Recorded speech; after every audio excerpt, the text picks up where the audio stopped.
The morning Warren Sloan slid a folder across the desk and told Zariah Bell to clean it up by noon. She already knew what was inside it.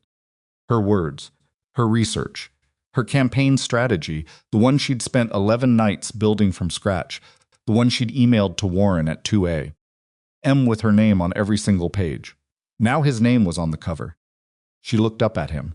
He didn't flinch, didn't blink, just straightened his tie and said, "The Hartwell pitch is Thursday. I need it tighter." Then he walked back into his glass office, like he hadn't just stolen 6 months of her life in broad daylight. Zariah sat very still. Her hands were flat on the desk. Her jaw was locked so tight, her back teeth hurt. And she thought one day, she didn't know yet that one day was about to arrive in the most catastrophically embarrassing way possible through a wine bottle, a phone screen, and a wrong country code she didn't even know she'd dialed. A sound like green wood splitting. If you've ever worked for someone who smiled at you while stealing everything you built, hit that subscribe button right now, because this story is going to hit different.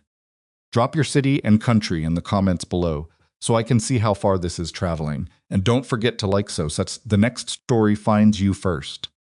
Now let's get into it. Zariah Bell was not the kind of woman who cried at her desk. She had trained herself out of it sometime around year 2 when she realized that tears in Warren Sloan's office produced one of two reactions: discomfort that he immediately converted into irritation, or a slow, satisfied stillness that told her he enjoyed having that kind of power over a person. Either way, she lost. So she stopped. What she did instead was compartmentalize. It was a skill she had developed the way other people develop calluses, through repeated friction, through pressure applied to the same spot, until the nerve endings stopped reporting pain the same way. She was 31 years old. She had spent 6 of those years in this building, in this chair, behind this particular desk that still had a coffee ring stain on the left corner from a mug that hadn't belonged to her.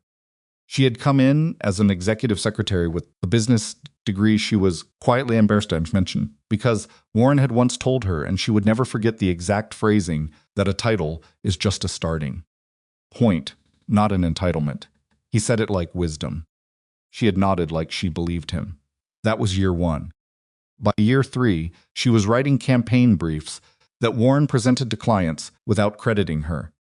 By year 4, she was running his schedule, his correspondence, his vendor negotiations, and the informal mentorship of 2 junior associates who had been hired after her and were already earning more. By year 5, she had stopped being surprised by any of it. By year 6, she had started keeping copies, not because she had a plan. She didn't have a plan. She had a folder on her personal laptop labeled miscellaneous that was not miscellaneous at all. Sound. It was evidence she had never figured out how to use, who kept telling herself she was waiting for the right moment and had quietly accepted that the right moment might never come. The Hartwell campaign was different, though. Even by Warren's standards, the Hartwell campaign was different. She had built it in the margins of everything else: late nights, lunch breaks, 2 full weekends she had not told her mother about, because her mother would have told her to quit, and Zariah wasn't ready to hear that yet.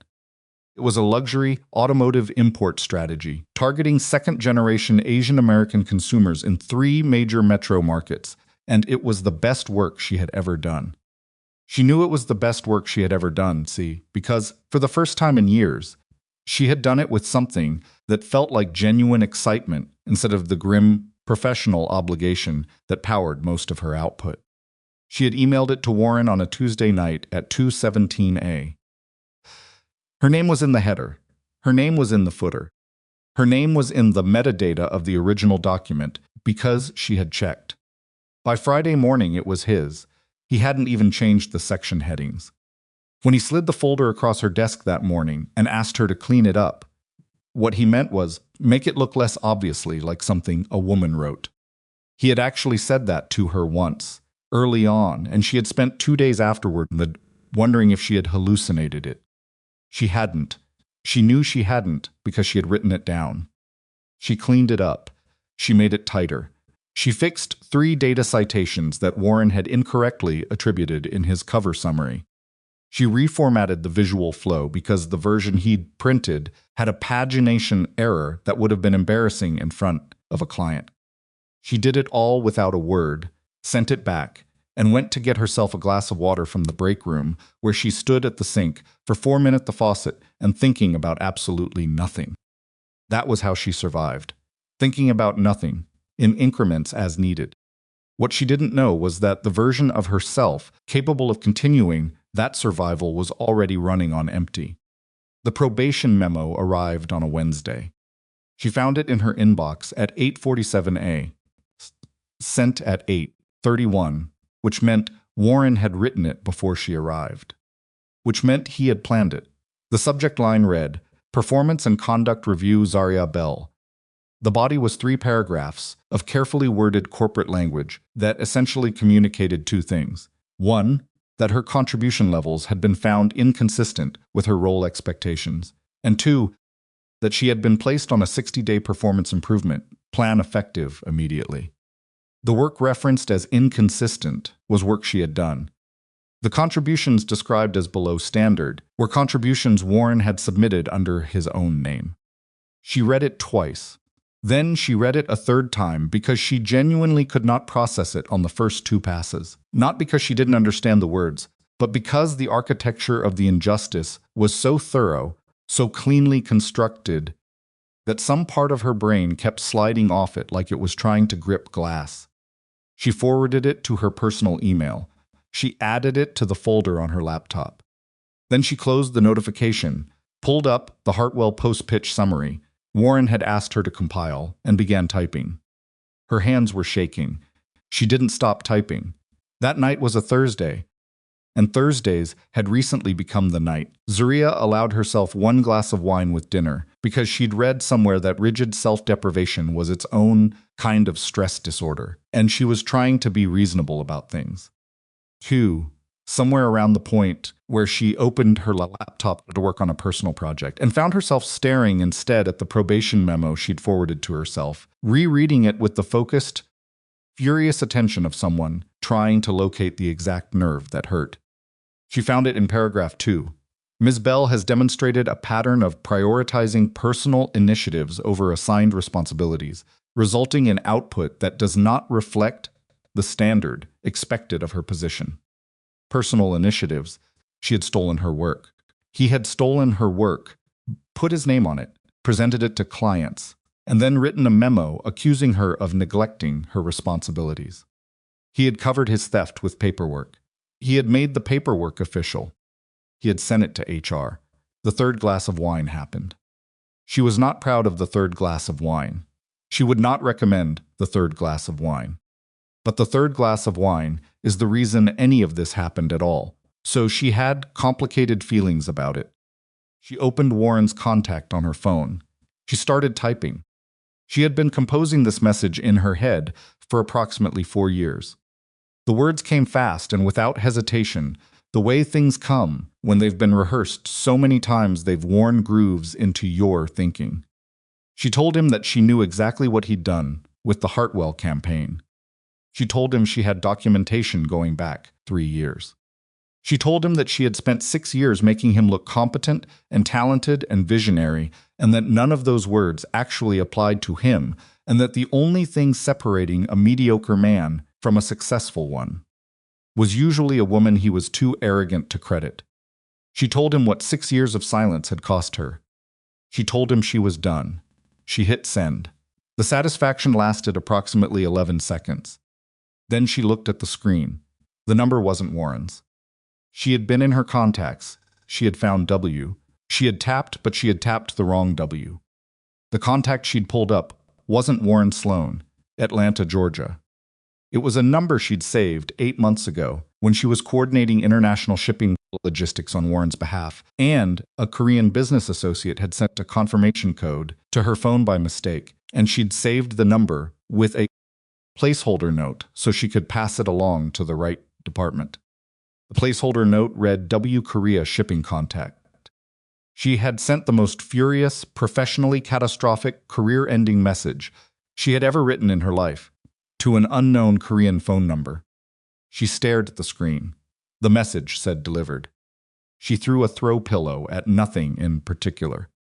Then she sat down on the floor, which was not a conscious decision, but happened anyway, and pressed both hands over her face and breathed in through her nose and out through her mouth, the way a therapist she'd seen briefly in year 4 had recommended, and thought very seriously about whether it was possible to simply not exist for a few hours. Her phone buzzed. She looked at it from between her fingers. The unknown Korean number had responded. She picked up the phone. She read the message.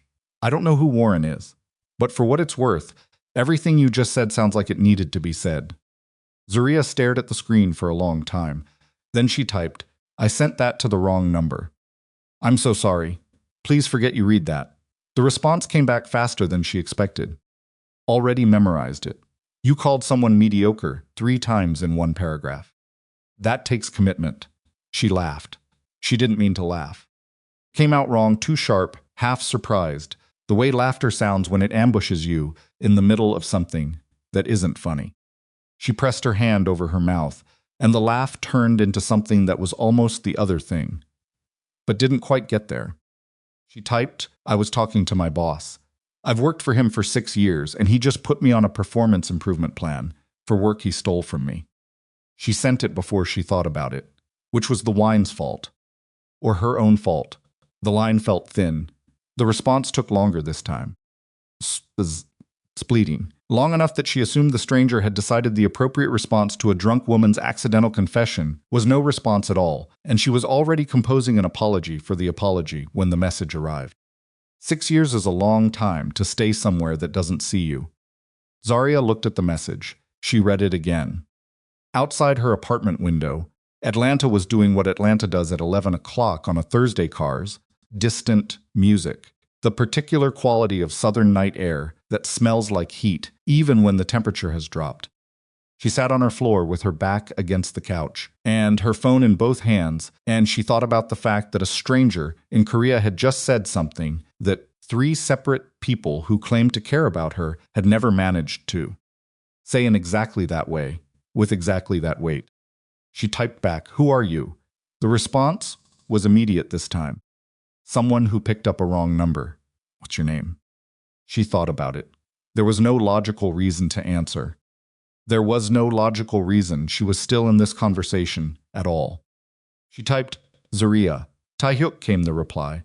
Are you going to be all right, Zariah? She looked at the name. She said it quietly once, the way you test the shape of an unfamiliar word. She typed, probably. Eventually. Not tonight. That's honest, he wrote back. Get some water. The anger will still be there in the morning. It doesn't need tonight. She didn't respond right away. She got up. She went to the kitchen. She got herself a glass of water and drank half of it standing at the counter. And the kitchen light was too bright and her feet were cold on the tile, and she was a grown woman who had just been emotionally steadied by a stranger who lived in a time zone she'd have to calculate. She went back to the couch and picked up her phone. Thank you, she typed. I'm sorry again about the message. Don't be, he wrote. It was the most honest thing anyone said to me in a long time. Go sleep, Zariah. She turned off the lamp. She lay down without changing out of her clothes. The wine was wearing off into that flat, slightly headache-adjacent territory that reminded her she was 31 and no longer entirely invincible. She was asleep before she remembered she hadn't responded. She would think about Taehyuk exactly once before sleep took her, in the vague way you think about something just at the edge of consciousness, without structure or intention. She had no way of knowing that 3,000 miles away, a man who had spent 17 years building an empire on the certainty that honesty was a liability had read her message 4 times before he answered it. She had no way of knowing what his name actually meant in the world he moved through. She had no way of knowing that the wrong number she'd dialed in a moment of furious, wine-fueled exhaustion had just landed on the private phone of a man that most people on his side of the Pacific spent considerable energy avoiding. She just knew she felt, for the first time, in longer than she could specifically recall, like someone had actually heard her. That was enough for tonight. Tomorrow she would wake up, realize what she'd done, and spend 20 minutes being horrified. Tonight she slept. Zariah woke up at 6:14 a.m. with her cheek against a throw pillow that smelled like fabric softener and her phone digging into the side of her hip. For approximately 4 seconds, she felt fine. Then she remembered. She sat up fast. Too fast. The mild headache she'd been promised by the third glass of wine made itself known immediately, a dull pressure behind her left eye that pulsed once in greeting. She picked up her phone. She opened the message thread. She read through the whole thing again from the beginning, the way you reread something hoping the words will have rearranged themselves overnight into something less catastrophic. They hadn't. She had told a complete stranger in Korea that her boss was a mediocre thief. She had used the word mediocre 3 times. She had described 6 years of professional humiliation in the kind of granular detail that typically requires either a therapist, a close friend, or a blood alcohol content that impairs good judgment. She had told him she was done. She had told him things she hadn't even fully said out loud to herself. And then she had said goodnight and gone to sleep, like that was a normal thing that had happened. Put the phone face down on the cushion next to her. She picked it back up. The last message in the thread was hers. Thank you. I'm sorry again about the message, and below that his, don't be. It was the most honest thing anyone said to me in a long time. Go sleep, Zariah. She read his last message 3 more times. She wasn't sure what she was looking for. Maybe some indication that it was threatening. Maybe something she could point to and say, see, that's why I should block this number and never think about it again. But it wasn't threatening. It was just steady. It had the particular quality of something said by a person who doesn't need to perform warmth because they're not performing anything. She didn't block the number. She got up, made coffee she drank too fast, and got dressed for a job she was increasingly certain was trying to kill her. Warren was already in the office when she arrived. This was unusual. Warren typically appeared between 9:15 and 9:40, always with coffee he'd gotten from the place 2 blocks over that Zariah had recommended 3 years ago and that he had since adopted as a personal discovery. He was standing at the glass wall of his office with his arms crossed, watching her walk in, and the watching had a specific quality to it that she recognized. It was the look of a man who had already decided something and was waiting for the right moment to deliver it. She sat down. She opened her laptop. She pulled up the morning's calendar. He let her get through approximately 4 minutes of normalcy before he came out. My door, he said. It wasn't a question. It was never a question with Warren. It had the grammatical structure of one, but functioned as an order, and the distinction was the kind of thing you learned early and never forgot. She followed him in. He closed the door. He went around to his side of the desk and didn't sit, which meant he wanted the height differential.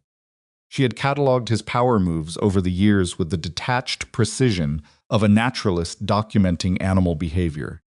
I got a notification, he said, from the HR system. You updated your resume using the company Wi-Fi yesterday afternoon. Zariah looked at him. During business hours, he added. During my lunch break, she said. Your lunch break is 30 minutes. I was at my desk. The point, Warren said, and his voice shifted into that smooth, reasonable register that meant he had prepared this speech in advance, is that it represents a focus issue. Given the current performance review, Warren, she said his name the way you set something heavy down. I updated my resume for 12 minutes during a break I'm entitled to take. That's what you want to talk about. I want to talk about commitments. I am on a performance improvement plan, she said, for work that I wrote. Let's not talk about commitment. The air in the room changed. Warren had a particular reaction to being directly contradicted that went through 3 distinct phases. First, a stillness that looked almost like calm. Second, a slight tightening around the jaw.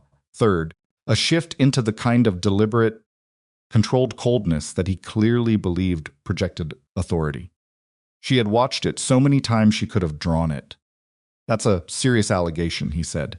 It's not an allegation. Description of what happened. You're on thin ice, Zariah. You put me on thin ice for doing my job too well, she said. That's what happened. We both know that's what happened. He looked at her for a long moment. She held the look. Neither of them moved. This conversation is going in your file, he said finally. Great, she said.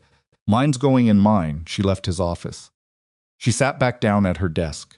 Her hands were entirely steady, which surprised her, because her heart was doing something loud and irregular behind her sternum that she didn't think was medically concerning but wasn't comfortable either. She opened her email. She started working. She got through 40 minutes before her phone buzzed. The Korean number. Good morning. How's the headache? She stared at the message. Despite everything, the conversation with Warren, the folder in her laptop, the low-grade dread that had been sitting in her chest since she woke up, she felt something in her face, do something she hadn't intended. She typed back, manageable. How do you know I have one? Third glass of wine energy. It's recognizable. You counted. You mentioned the third glass specifically. It was a narrative detail. She looked at that for a second. She typed, why are you still talking to me? The response took a moment. Because you were honest with a stranger at 11 p. When you had nothing to gain from it. That's not common. She put the phone down. She picked it up again. I should probably not be texting a stranger from my work desk. Probably, he agreed. Is Warren there? She glanced toward the glass office. Warren was on the phone, facing the window. Yes, how does it feel? She thought about it. She typed like standing in a room that's slowly filling with water and being told the level isn't rising. There was a pause. That's a very specific image. 6 years of practice. Zariah, just her name. Then how much of your own work have you kept copies of? She stopped. She looked at the message. She typed slowly. Why? Because if you have copies, you have options. And if you have options, you're not actually trapped. You just feel like you are. Her thumb hovered over the keyboard. Assault before Shivelton. There was something about the precision of that, the way it located the exact difference between a real cage and a perceived one, that made her chest tight in a way that wasn't entirely unpleasant. She typed, who are you actually? I told you, Taeyuk. That's a name, not an answer. Fair, he wrote. I'm someone who built things that other people tried to take credit for. A long time ago. I understand the math of what you're describing. She read that twice. What did you do about it? She typed. I stopped waiting for permission. She thought about that sentence for the rest of the day. It followed her through 2 conference calls and a vendor email chain and a budget spreadsheet she was formatting on Warren's behalf, and it sat in the back of her mind with the quiet persistence of something that had found purchase. She had always framed her situation as a waiting problem. Waiting for recognition, waiting for an opening, waiting for the moment when the balance would shift enough that speaking up wouldn't cost her more than silence. But Taehyuk's framing was different. He wasn't describing a moment to wait for. He was describing a decision that didn't require anyone else's timing.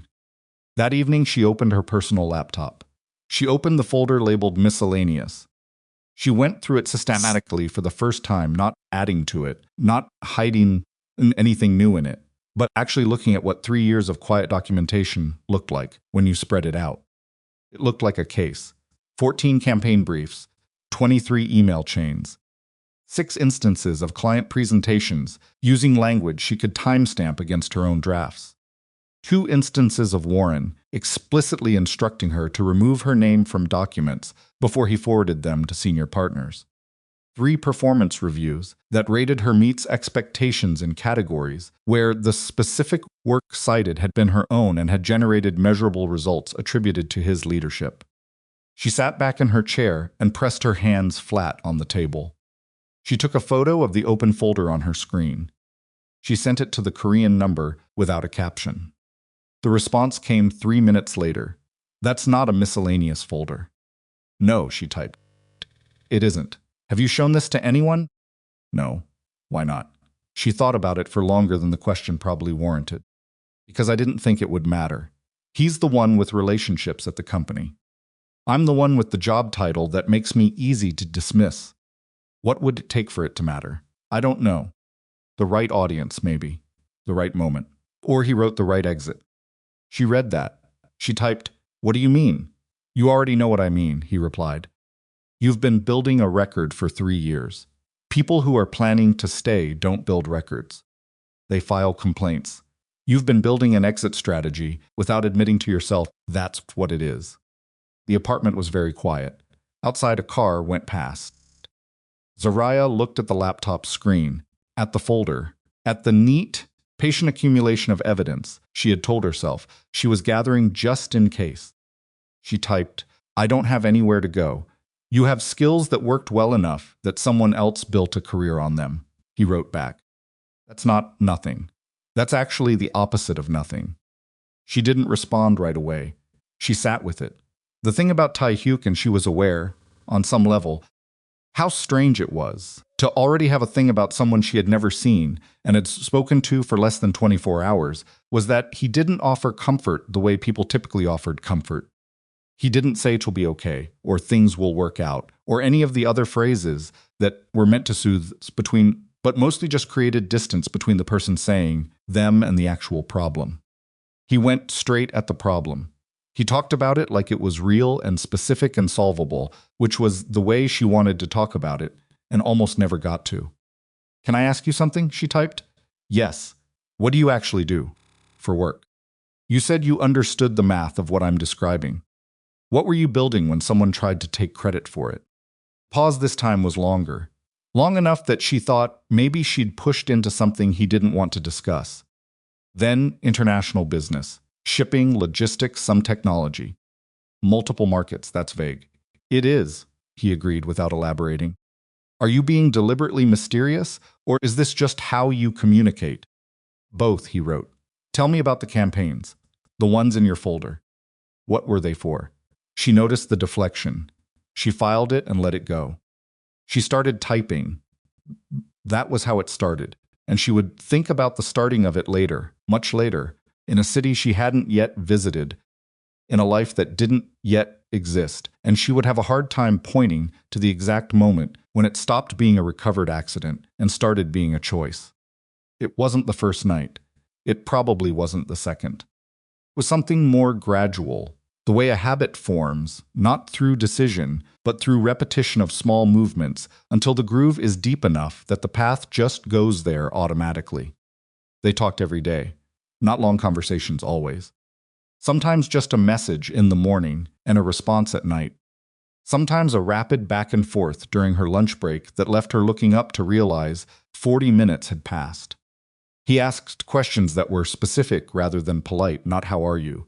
but "how did the Hartwell meeting land?" or "did you get the vendor chain resolved?" or "once you mentioned your mother." "Does she know what's happening at your job?" She had laughed at that one.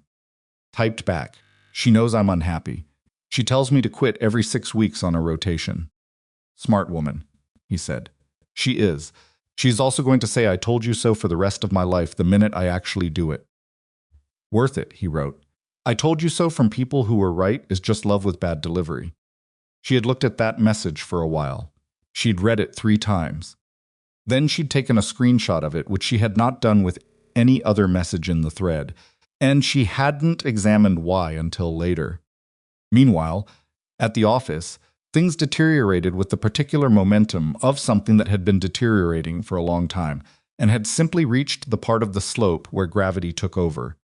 Warren began seeing HR on routine emails. Not because the emails warranted it, they were calendar adjustments, vendor confirmations, meeting logistics, but because the CC established a paper trail, and the paper trail implied oversight. And the implication of oversight implied cause for oversight to exist.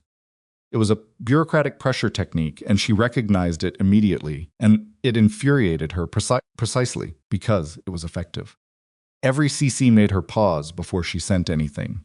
Every pause cost her energy she didn't have to spare. She told Tae-hyuk about it. "He's building something," Tae-hyuk said. "He's not doing this casually. He's constructing documentation in case he needs to justify a termination." "I know," she typed, "which means he's planning one." She stared at the screen. "He can't fire me while I'm on a peep without strong cause. The company's legal team would flag it. He's creating the cause," Tae-hyuk said. "Watch for something small. He'll use something small. A missed deadline, a miscommunication he can frame as insubordination. Something that looks minor but fits the narrative he's building." She didn't respond immediately. How do you know how this works? She typed finally. Because I've removed people from positions before, he said. And the ones who did it to me used the same method. She read that. She typed, "You've had people try to push you out?" Early on. Before I understood that you can't wait for people to act honorably when there's something they want that you're in the way of. What did you do? I stopped being in the way, he said. On my terms. The something small arrived on a Thursday afternoon. Warren forwarded her an email from a client at 3:47 p. A client she had never directly corresponded with, a client whose account had been managed entirely by Warren, with a note that read, "This needed to go out Tuesday." What happened? Zariah read the email. It was a follow-up on contract language that had been discussed in an internal meeting she had not been invited to, concerning an account she was not the primary on, referencing documents she had never been given access to. She read Warren's note again. What happened? She went to his office. She didn't knock. She opened the door. He was at his desk. He looked up with the studied blankness of a man who had been expecting this. "I've never had access to the Kellerman account," she said. "I was never on that distribution list. I was not in the Tuesday meeting.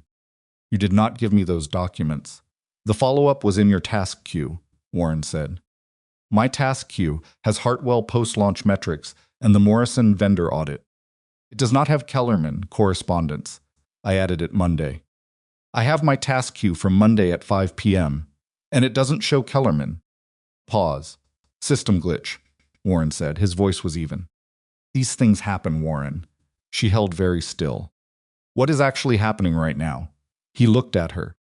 The look was careful, calibrated. "I think," he said slowly, "that we're seeing a pattern of organizational challenges that are becoming difficult to stop." She said it flat. "Stop doing the corporate language. Look me in the face and tell me what's happening." He didn't look away. He also didn't stop. "I think your performance challenges have become a liability for the team," he said. "And I think it might be time to have a more formal conversation with HR about whether this position is the right fit going forward." The office was very quiet. Zariah heard her own breath.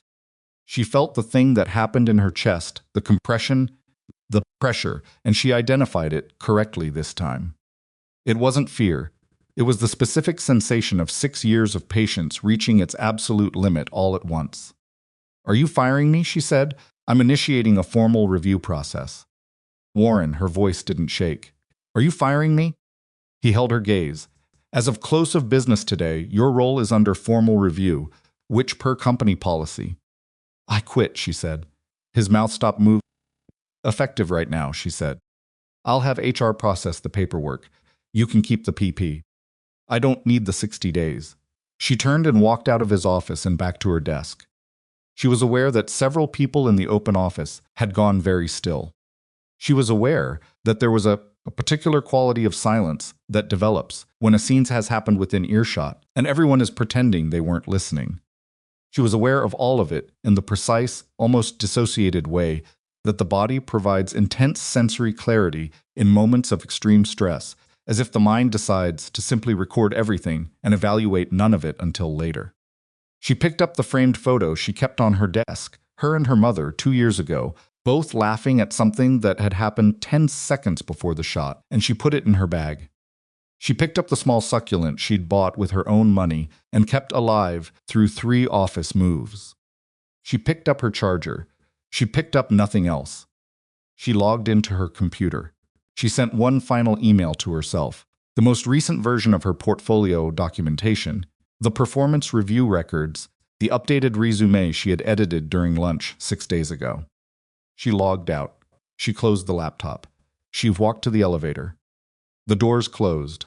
She stood in the elevator as it descended, and she pressed the back of her wrist against her mouth and breathed very carefully through her nose, and the floor numbers counted down, and she did not cry. Not yet. Not here in the lobby. She stopped. She stood still for a moment in the middle of the marble floor, while the building went on around her, people coming in from lunch, a security guard on his phone, the distant sound of someone's visitor badge being processed at the front desk. Then she took out her phone and opened the message thread. "I just quit," she typed. "Or got fired. It's complicated. I walked out. She stood there waiting. She didn't know what she was waiting for. She was standing in a lobby with a succulent under her arm and no job and the specific hollowness of a decision that is entirely correct and also terrifying.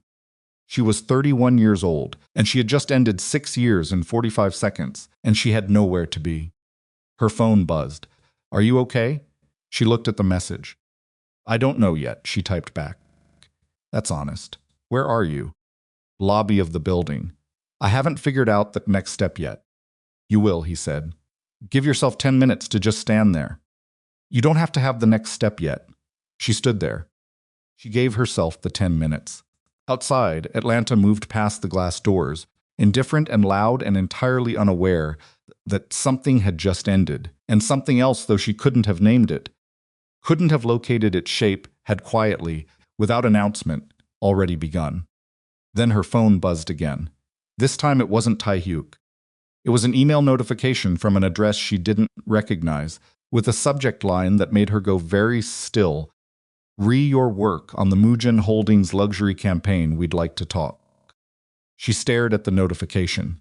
She didn't know what Mujin Holdings was. She didn't recognize the sender's name.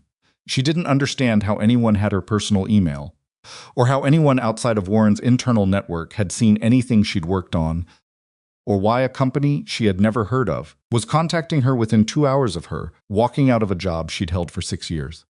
She opened the email. The first line read, "We've reviewed your work on the Hartwell International Market Strategy, and we believe your capabilities are significantly underutilized in your current position." Her current position, which she had left 40 minutes ago. She read the line again, then the next, then the next. By the time she reached the salary figure they were proposing, not for a senior position, not for a director-level role, but for what they were calling an executive brand strategy consultation that would pay her 3 times what Warren had ever paid her. She had stopped breathing in the normal way and was doing something closer to controlled not panicking. She looked up from her phone. She looked at the glass doors of the building. She thought about Taehyuk, about the shipping logistics that had put his number in her phone 8 months ago, about Mujin Holdings, which she had just processed as a name in an email and hadn't yet searched, about the timing, which was either a coincidence so precise it bordered on impossible, or wasn't a coincidence at all. Her hands, for the first time since she'd stood in Warren's office, were not steady. She typed one message to the Korean number, "Taehyuk. What is Mujin Holdings?" The response came back in under a minute. "Where did you hear that name?" She read his response twice. Not "what is it" or "why do you ask?" Just where did she hear it? Present tense. As if he already knew she'd heard it somewhere, and the only question was from which direction it had arrived. She typed, "Someone just offered me a job." This time the pause was long. Long enough that she started to count the seconds, without meaning to. Long enough that the marble lobby began to feel less like neutral ground and more like somewhere she was standing at the edge of something she hadn't yet identified. Then his message arrived. 3 words. "Don't answer yet." She looked at those 3 words for a long time. She thought about how he'd said them, not "don't take it," or "it's dangerous," or any of the explanations a normal person would attach to a warning. Just don't answer yet. Like a man who understood timing. Like a man who had been in rooms where the wrong move, at the wrong moment, cost things that couldn't be recovered. She locked her phone. She put it in her pocket.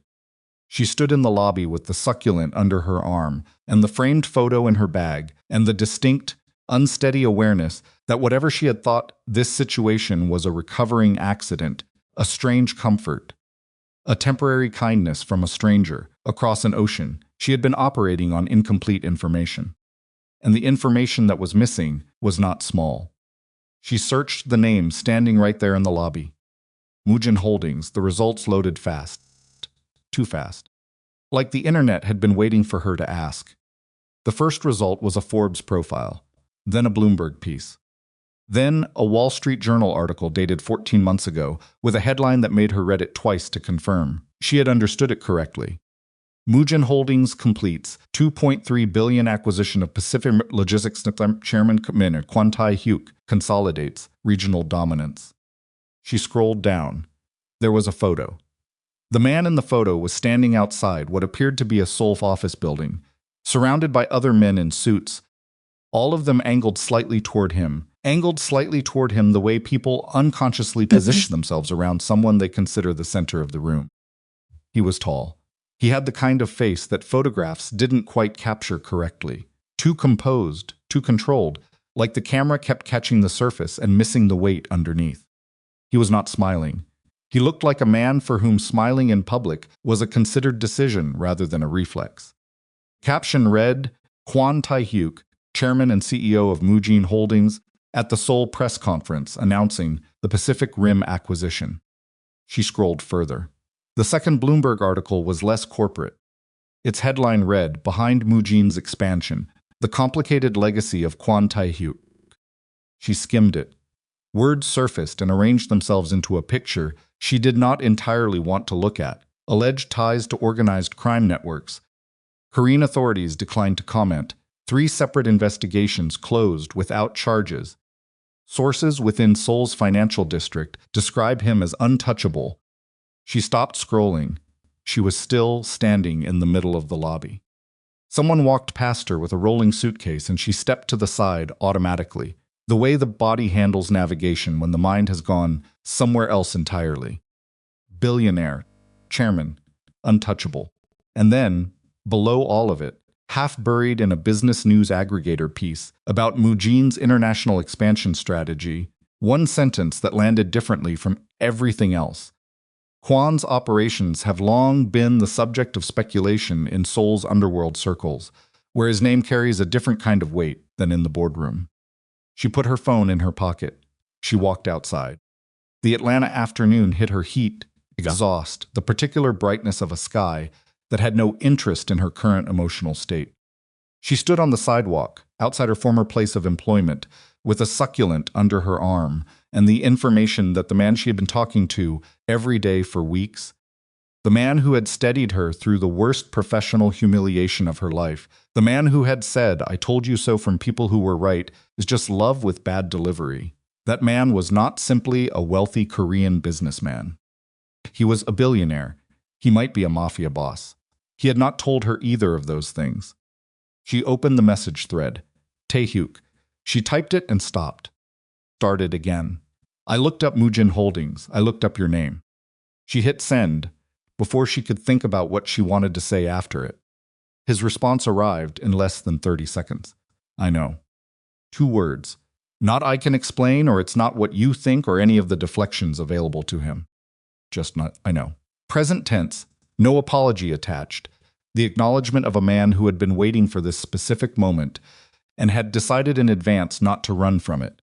She typed, You're a billionaire, yes. The articles say you have ties to organized crime. Pause. Then the articles say a lot of things. That's not a denial. No, he wrote. It isn't. She stood on the sidewalk and read that. She read it again. The heat was pressing on her shoulders, and somewhere nearby a food truck was doing lunch service. And the smell of it reached her in a way that her body registered and her brain entirely ignored. Why didn't you tell me? She typed. Because you were honest with me before you knew who I was, he said. I wanted to keep that as long as possible. She stared at the message. That's not a good enough reason. I know, he said. It's just the true one. She went home. She sat at her kitchen table with her laptop open and the Mujin Holdings search results spread across 3 browser tabs and a cup of coffee going cold beside her left hand. She read everything she could find. It took 2 hours. By the end of it, she had a clearer picture and a more complicated problem.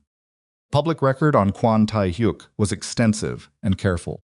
His business dealings were documented, audited, and by every formal measure, clean. Mujin Holdings operated in shipping, logistics, luxury hospitality, technology infrastructure, and international trade. Its revenue was publicly reported. Its board was legitimate. Its legal history was a series of investigations that had never produced charges, which could mean, depending on how you chose to read it, either that he was innocent or that he was very good at not being caught. The informal record was murkier. Financial journalism that went near the edges of what could be printed. mentions in crime reporting that stopped short of naming him directly. The particular kind of reputation that accumulates around a man when everyone knows something and no one can prove it. She closed the laptop. She opened the message thread. The job offer, she typed. The email I got. Was that you? The pause was long enough this time that she actually counted. 14 seconds. Yes, he said. You contacted me about a job. I had my international operations director reach out with a formal offer. Yes. Before or after I quit. The timing was he stopped. Started again. The offer was prepared before you quit. Theorin, my director, sent it when she did, because I knew what Warren was building toward. I thought you should have options before he forced the situation. Zariah read that 3 times. She typed, You were monitoring my work situation. Ask questions. You told me things. I pay attention. That's not the same as answering the question. Another pause. I had people look into Warren Sloan's company after you described what was happening. Not into you. Into him. I wanted to understand what you were dealing with. She set the phone down on the table.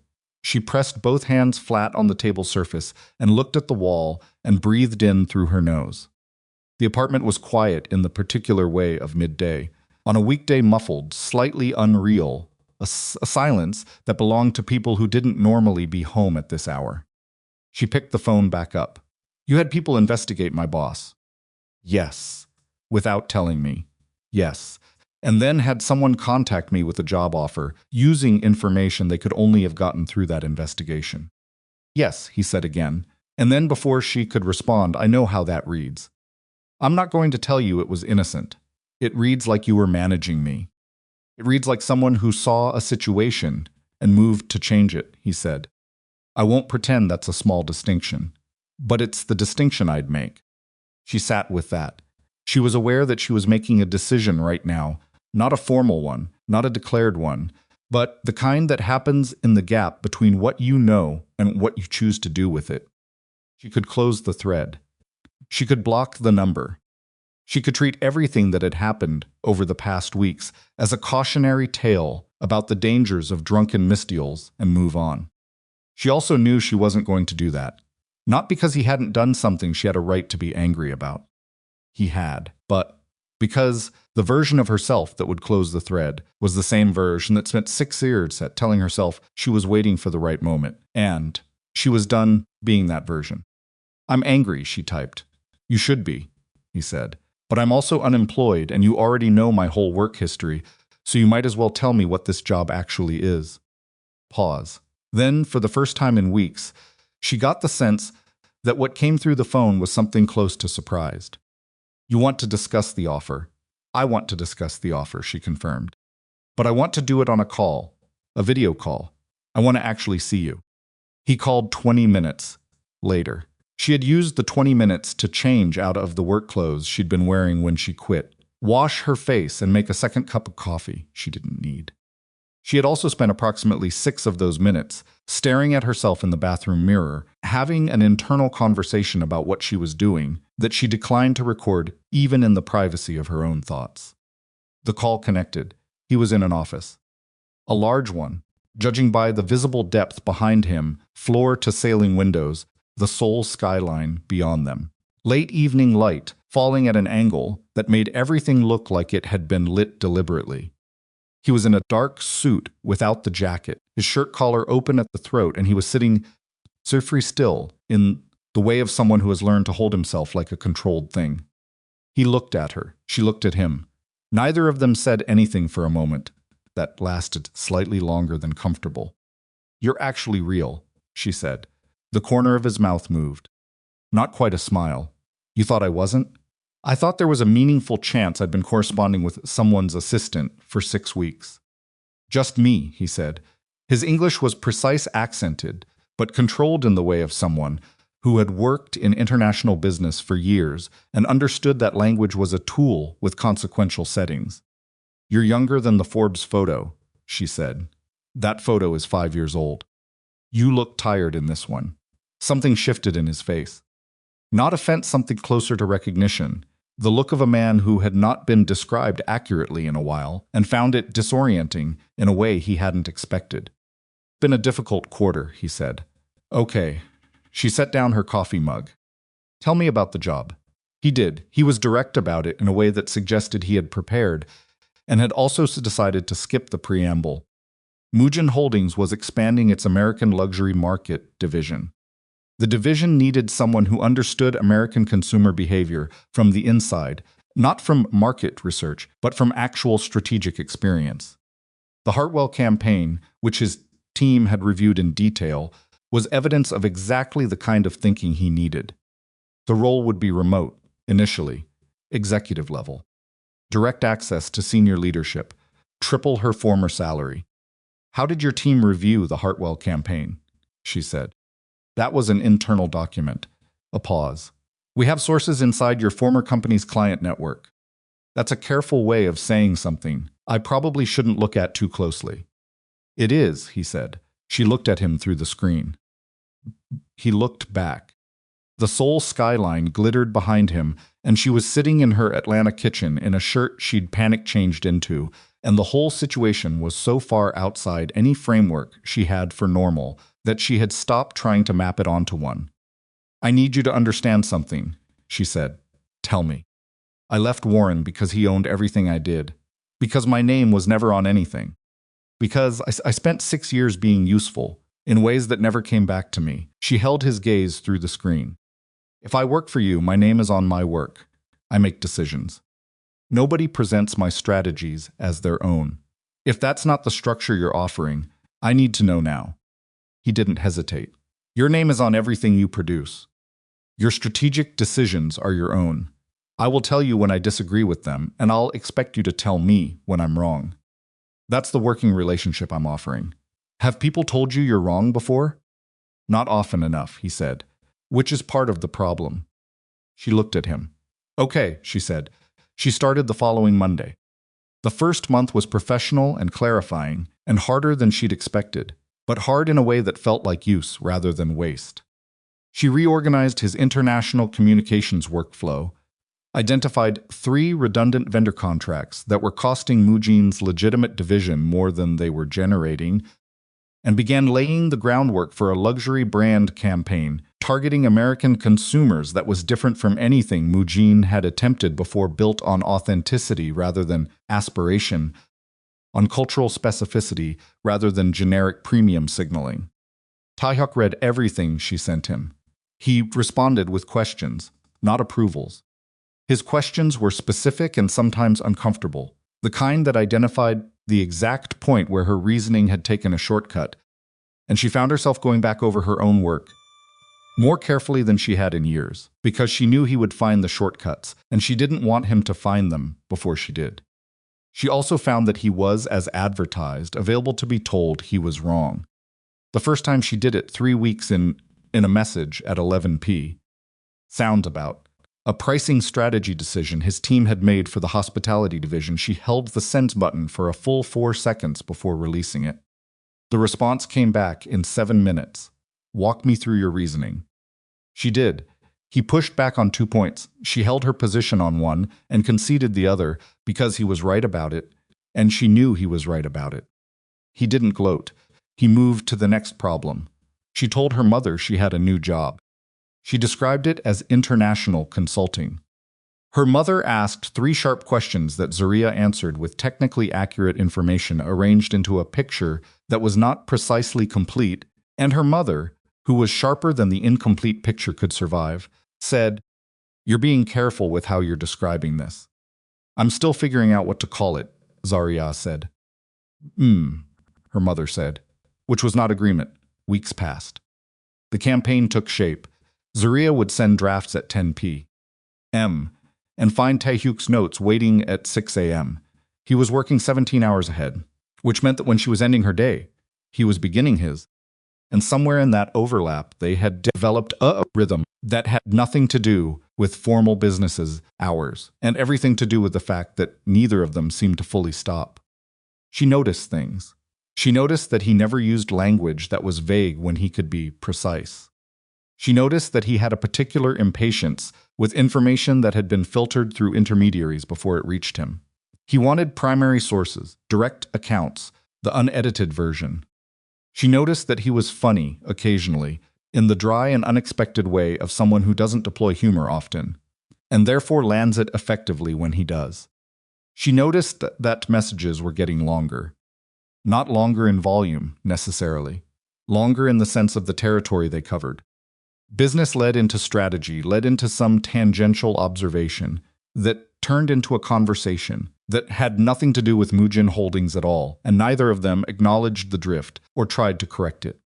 She noticed that she was looking forward to the 6A messages. She hadn't told anyone that. She barely admitted it to herself. Then Tae-hyuk asked her to come to Seoul. The watchline was real and substantial, and legitimately required her presence. She had been the primary strategist on the American market rollout. The campaign was performing above projection in early testing, and there were partnership meetings with 2 US-based luxury retailers that her being in the room would significantly advance. All of that was true, and she knew it was true. She also knew that a video call could have handled 2 of the 3 meetings, and that Tae-hyuk had not suggested a video call. She landed in Seoul on a Tuesday evening in late autumn, when the city was cold in a way that Atlanta's mild winters hadn't prepared her for, and the airport was so large and so organized that she stood for a moment just inside the arrival's gate, experiencing the particular recalibration of a person whose body has moved faster than their sense of place can follow. There was a car, there was a driver who spoke minimal English and navigated with quiet competence. She watched Seoul move past the windows and tried to settle herself into the reality of it, which kept sliding away from her slightly, like a surface she couldn't quite grip. The hotel was Mujin-owned. Of course it was. Her room was on the 23rd floor and had a view that she stood at for several minutes after the door closed, not really seeing it, just letting her eyes rest somewhere wide while her brain caught up to the sequence of events that had taken her from a lobby in Atlanta with a succulent under her arm to a Seoul hotel room, with a view she couldn't have imagined for herself 6 months ago. Her phone buzzed. "You landed safely." "Not a question."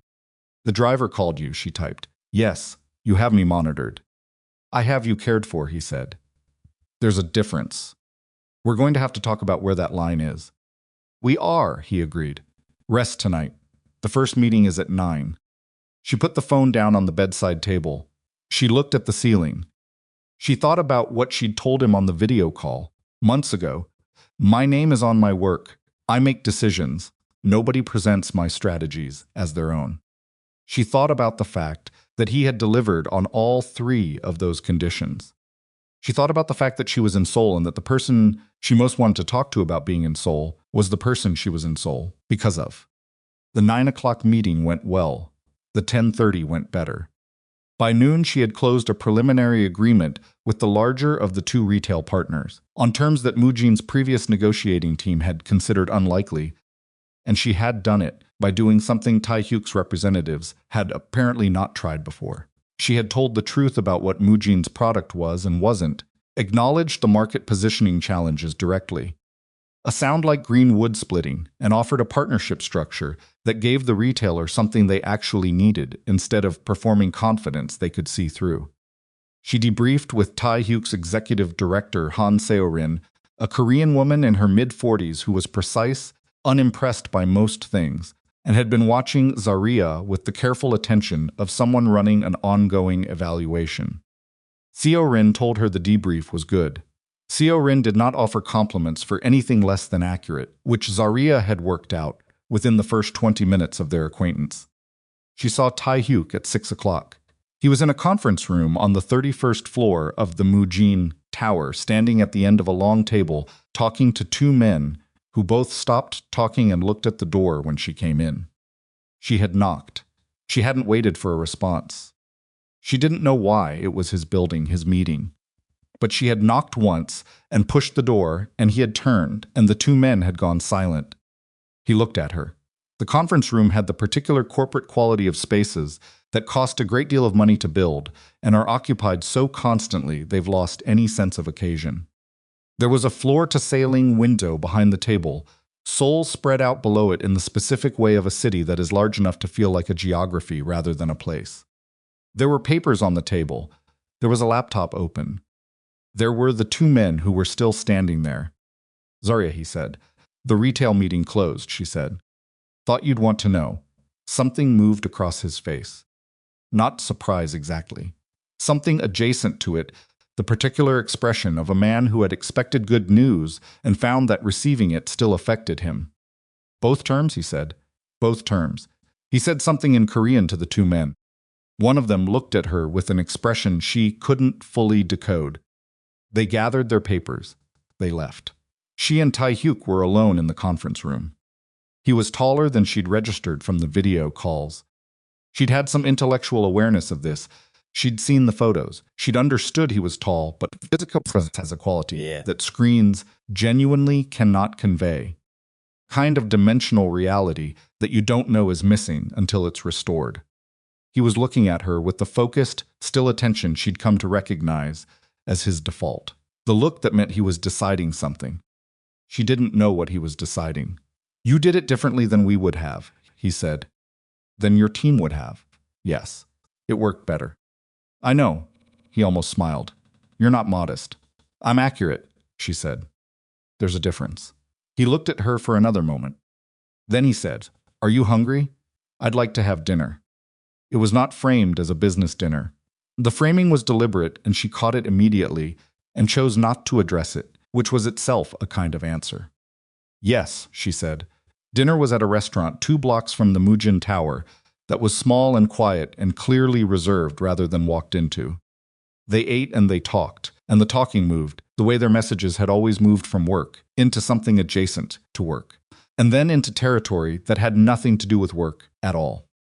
He told her about the first business he'd built, at 22, before Mujin existed, and the way he said it told her it hadn't been clean, and she didn't push him on the specifics. He asked about her mother and listened to her actually describe the woman, not summarize her. Describe her in a way that nobody had asked for in a long time. They walked back to the hotel. Outside the lobby, he stopped. She stopped. "There's something I want to tell you," he said. She looked at him. The Seoul night was cold and bright and enormous around them. "Your message," he said. "The original one. I know what message." "I knew almost immediately that it was a wrong number," he said. Country code made it obvious. She went very still.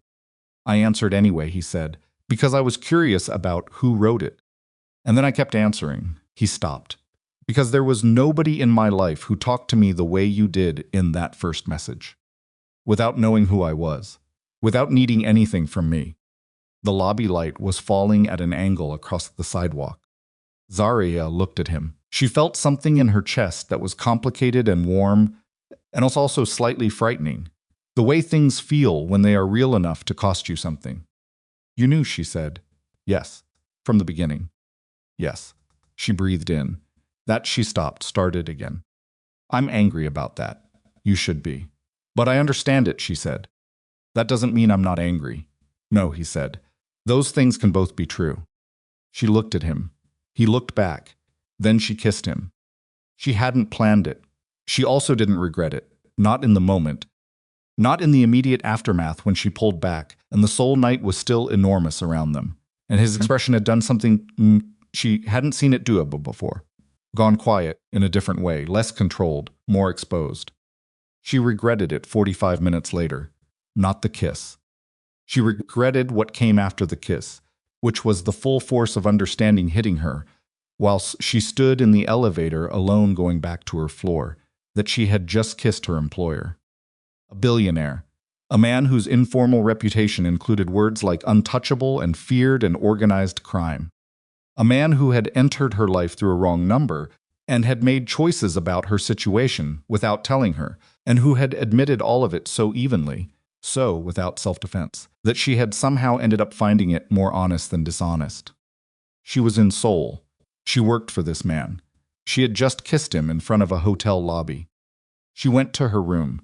She sat on the bed. She pressed her hands against her face. Her phone buzzed. It was not Tae-hyuk. It was an email. The sender was an address. She didn't recognize a personal Gmail account with a name that meant nothing to her, and the subject line was, "Regarding your Mujin campaign work, urgent." She opened it. The body of the email was short, 3 sentences.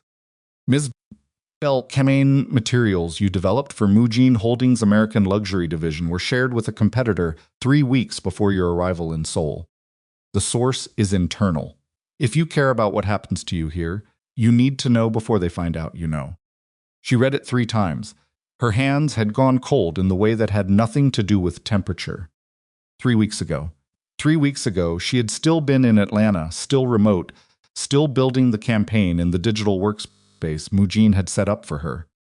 The campaign she had built, which was now apparently in the hands of a competitor. Leaked by someone inside the company she had been working for 3 months. Someone who had access to materials that were behind 2 layers of security clearance. Someone who had gotten them at the same time she was negotiating retail partnerships and having dinners and kissing her employer in front of hotel lobbies. She sat completely still for 11 seconds. Then she opened the message thread with Tae-hyuk. She typed, "I need to talk to you. Not tonight. Tomorrow morning before the 9 o'clock. In person." His response came back in 4 minutes. Done. 7:30, my office. Are you all right? She looked at the email again. She looked at the 3 sentences. She thought about the email from 3 months ago, the one that had arrived within hours of her quitting Warren's office, the one with the subject line about her Hartwell campaign work, the one she had stood in the lobby reading with her hands shaking. That email had been how Seo Rin had described reaching her. Through the Mujin network. Through people who had access. She thought about the phrase, "The source is internal."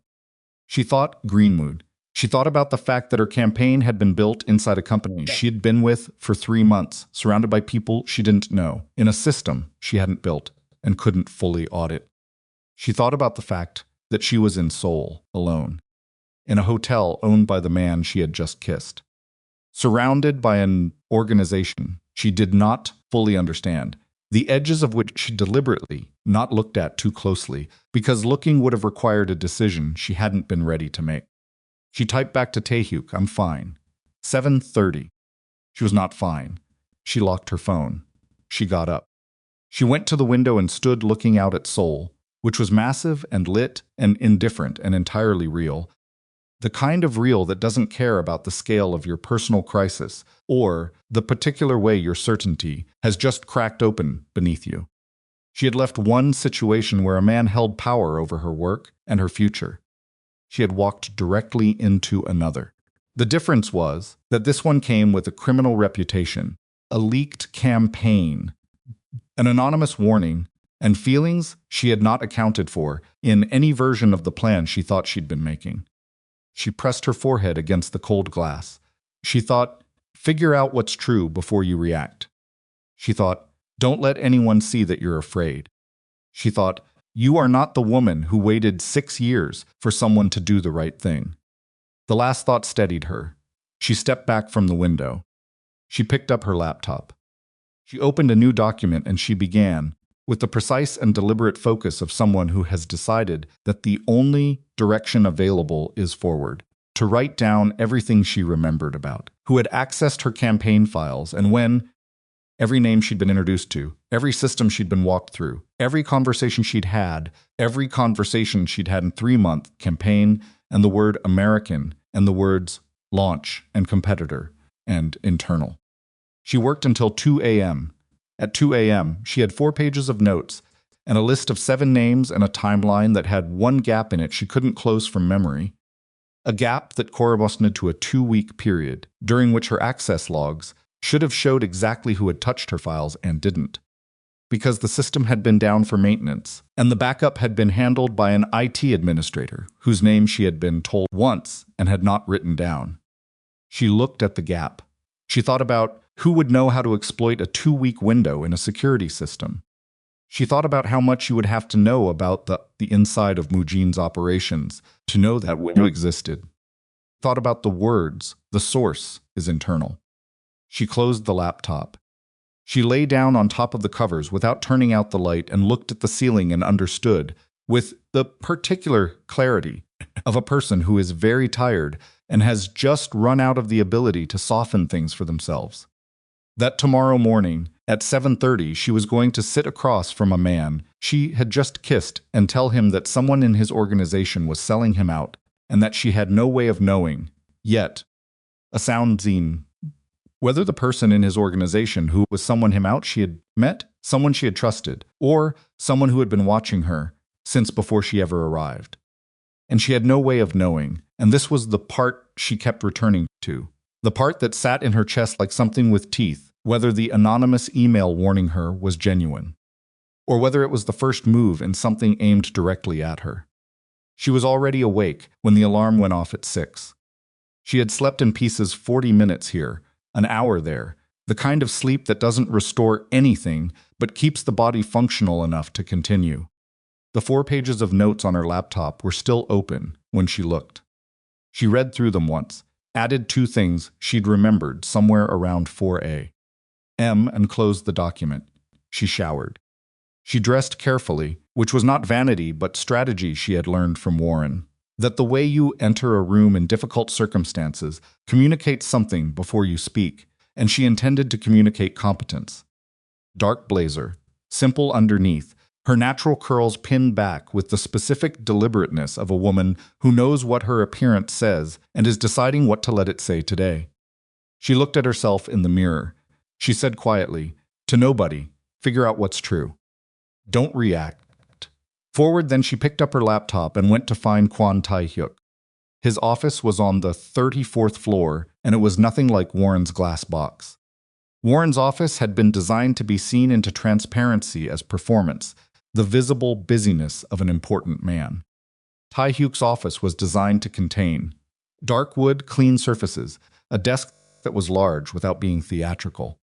The floor-to-ceiling window behind it showed Seoul in the early morning, the city pale and gray under a sky that hadn't decided yet what kind of day it was going to be. He was already there.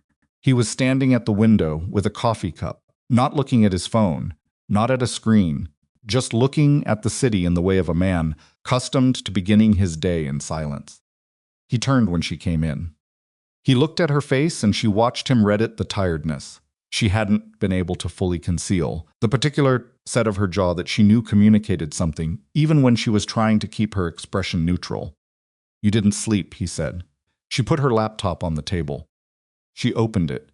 She turned it toward him. "Read this first. Then we talk." He came to the table. He sat down. He read. She watched him read. She watched his face in the way she'd been watching his face since Seoul, carefully, cataloging. He had a quality of absolute stillness when processing information that she had initially misread as distance and had since understood was something closer to control. He didn't perform reactions. He had them internally, and what reached the surface was delayed and managed and real. She was watching for the moment when something reached the surface. Came on the second page. A slight tightening around his eyes. His jaw shifted once. He continued reading. When he finished, he closed the laptop. He didn't speak immediately. He set both hands flat on the table and looked at the middle distance for approximately 5 seconds in the manner of a man running calculations he doesn't intend to share in real time. Then, who sent the email? Unknown address. Personal Gmail. The name attached to the account doesn't exist in any directory I can find. When did it arrive? Last night. 11:42 p. 14 minutes after I got back to the room. He looked at her. 14 minutes. Someone was watching the hotel entrance, she said. Or watching the hotel security system. They knew when I came back. They sent the email when I was alone. He stood up. He walked to the window. He stood there with his back to her, and she could see, in the reflection the glass provided, that his expression had shifted into something she hadn't seen before. Not the controlled stillness. Not the focused attention. Something harder. Something that aligned more closely with the informal reputation she'd read about in that Seoul financial journalism, the reputation she had been deliberately not looking at too directly. "Tae-hyuk," she said it flat. He turned back. "Before you go, wherever you just went in your head," she said, "I need you to hear me. The email could be genuine. It could be bait. It could be someone trying to create a wedge between us, between me and this company by making me afraid before I've been here long enough to have loyalty either direction. I don't know which it is. Neither do you yet. So whatever instinct you're currently managing, I need you to manage it until we have more. He looked at her. More, he said. More information. I have a timeline and 7 names and a gap I can't close. I need access to the system logs for my campaign workspace. I need someone in IT who answers to you directly, not through a chain that might include whoever did this. And I need Seo-rin. Right now. He held her gaze for 3 more seconds. Then he picked up his phone. He made 2 calls in Korean. The calls were short. His voice during them had a quality she registered and filed. Not loud, not aggressive, but occupying a register of absolute expectation that communicated that whatever he'd asked for would arrive without delay and without question. He put the phone down. Seo-rin is coming up, he said. IT security director will be here in 20 minutes. His name is Park Jun-seo. He's been with Mujin for 9 years. I trust him. Does he know what he's coming for? He knows it's security critical and above his usual chain of clearance. He doesn't know details. Good, she opened her laptop again. While we wait, you need to look at the timeline I built and tell me who had access to my workspace in the first 2 weeks. He sat back down. He leaned over the screen, he read. The silence in the room was different, now, not comfortable. Not the quiet of 2 people who had come to understand each other's silences. This one had texture. She could feel him working through the list of names beside her, felt the slight shift in his breathing. When he reached one, she couldn't have known to flag. This name, he said. He pointed without touching the screen. She looked. Cho Min-jun. He was listed as a senior operations liaison in my onboarding documents.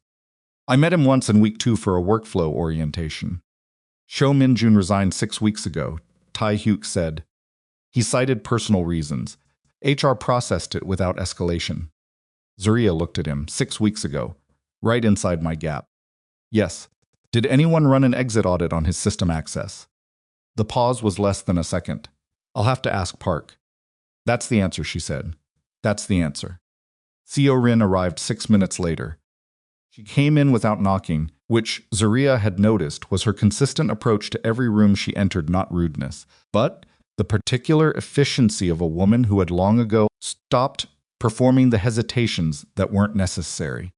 She read the situation in the room in approximately 3 seconds. Zariah's face, Tae-hyuk's posture, the laptop open between them. What happened, she said. It wasn't phrased as a question any more than Warren's. My door had been a question, but it sounded different. Purposeful rather than controlling, Zariah told her. All of it. The email, the timeline, the gap, Cho Min-jun's name on the access list, the resignation 6 weeks ago. Seo-rin listened without interrupting. When Zariah finished, Seo-rin turned to Tae-hyuk and said something in Korean, short and direct. He replied with one word. She's asking if I authorized a full system audit, Tae-hyuk said to Zariah. I said yes. Good. Seo-rin was already on her phone. Park Jun-seo arrived at 7:51. He was a compact man in his mid-30s who had the slightly rumpled quality of someone called in ahead of their normal schedule. But his eyes were alert, and his answers to Zariah's questions were immediate and technically precise in a way that told her his competence was the real kind rather than the credentialed kind. She walked him through the timeline. She showed him the gap. She gave him Cho Min-jun's name. He looked at Tae-hyuk when she finished. Tae-hyuk said, "Give her whatever she needs. She leads this." Park looked back at Zariah, something recalibrated in his expression, not hostility, but the mild adjustment of a person reorienting to an unexpected authority. The system was down for maintenance from the 15th to the 29th of last month, he said. During that window, all access events were logged locally on the maintenance server rather than the primary. The local logs should still exist. I'll need to pull them manually. How long? 2 hours. Maybe 3 if the local server wasn't archived correctly. Start now, she said. He left. Seo-rin stayed. The 3 of them sat in Tae-hyuk's office and worked through the remaining names on Zariah's list, not eliminating people exactly, but mapping each name against their access level, their tenure, Their recent behavioral flags, if any, existed. Seo Rin knew the organization in the specific way of a person who has been paying attention to it from a C position for years, and her read on each person was quick and unsentimental. She flagged two others, in addition to Cho Min-jun. One had taken an unusual number of personal days in the past 2 months. One had recently been passed over for a promotion that should have been straightforward and had responded to the news with a flatness that Seo Rin described as the wrong kind of calm. The wrong kind, Zariah repeated. There's the calm of someone who accepts disappointment, Seo Rin said. And there's the calm of someone who has already decided it doesn't matter because they have a different plan. These are different. Zariah looked at her. You've known about this one. I had a feeling, Seo Rin said carefully. A feeling is not evidence. What's his name? Lim Dong-ha. He's been a logistics coordinator for 4 years. Smart, methodical. He knew your campaign structure because he was part of the operations teams supporting the American launch timeline. Tae-hyuk had gone very still. Dong-ha, he said in the tone of someone placing a piece of furniture they've been looking for. You know him, Zariah said. I approved his last performance review personally, Tae-hyuk said. 8 months ago, he was rated exceptional. Nobody said anything for a moment. How many people, Zariah said, would know that your IT maintenance window created a gap in the primary access logs? Seo Rin and Tae-hyuk looked at each other. Someone with operations knowledge and IT familiarity, C said. Someone like a logistics coordinator who'd been here 4 years, Zariah said. Or Tae-hyuk said, and his voice had dropped into the register she hadn't heard before but recognized from somewhere deeper than experience, somewhere instinctual, someone who had help from someone in IT. Cho Min-jun resigned, Zariah said. Lim Dong-ha is still here. Yes, Tae-hyuk said, which means either he doesn't know he's been identified or he does know and he's not running because he has something else planned. She looked at Tae-hyuk directly. Which is it? He met her eyes. The latter. How do you know? Because Lim Dong-ha is methodical, Tae-hyuk said. Seo Rin just told us that. Methodical people don't get caught in the middle of something unless they're prepared to finish it. The room was quiet. Zariah thought about the anonymous email. The timing, the deliberate specificity of the warning internal source arrives before they find out, you know. A warning constructed to feel like protection but positioned to create a very specific reaction. She thought about what reaction it was designed to create. She thought about who benefited from her being afraid, from her confronting Tae-hyuk at 7:30 in the morning with incomplete information. The email wasn't warning me, she said slowly. Both of them looked at her. Test, she said. It was sent to see how I'd react. To see if I'd panic, if I'd run, if I'd tell Tae-hyuk in a way that made me seem unreliable or paranoid or too new to trust. If I react wrong, I discredit myself. If I discredit myself, the investigation that comes after starts without a credible witness who can speak to the campaign's origins. She looked at Tae-hyuk. Without me, who verifies that the campaign was mine and not something that leaked from Mujin's existing materials? The silence that followed was not comfortable. Nobody, Seo Rin said, in the flat to someone confirming something she'd already worked out and didn't enjoy confirming. Tae-hyuk stood up from the table in a single movement that was fast enough that Zariah tracked it without entirely processing it. He walked to the window, his back was to the room, and his hands were not quite fists but close, and she could see from the set of his shoulders the particular configuration of a man who is running controlled fury through a very narrow channel. Tae-hyuk, she said.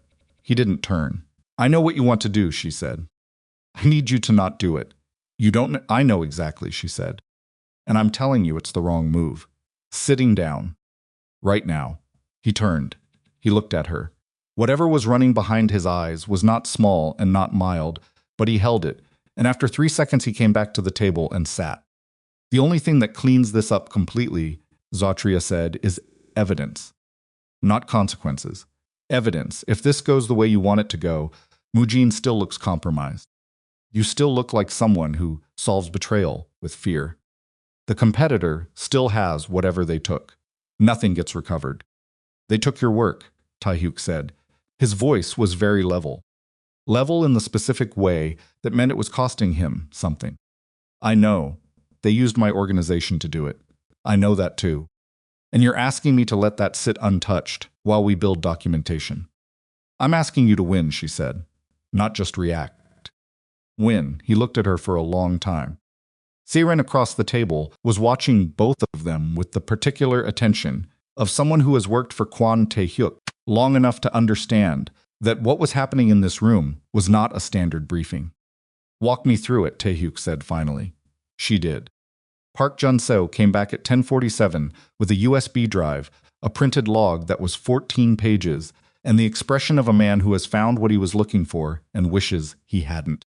The local server backup from the maintenance window was intact. The access events were all there. And there it was clean, time-stamped, irrefutable. Lim Dong-ha's credentials accessing Zariah's campaign workspace 4 times during the 2-week maintenance window. Files opened.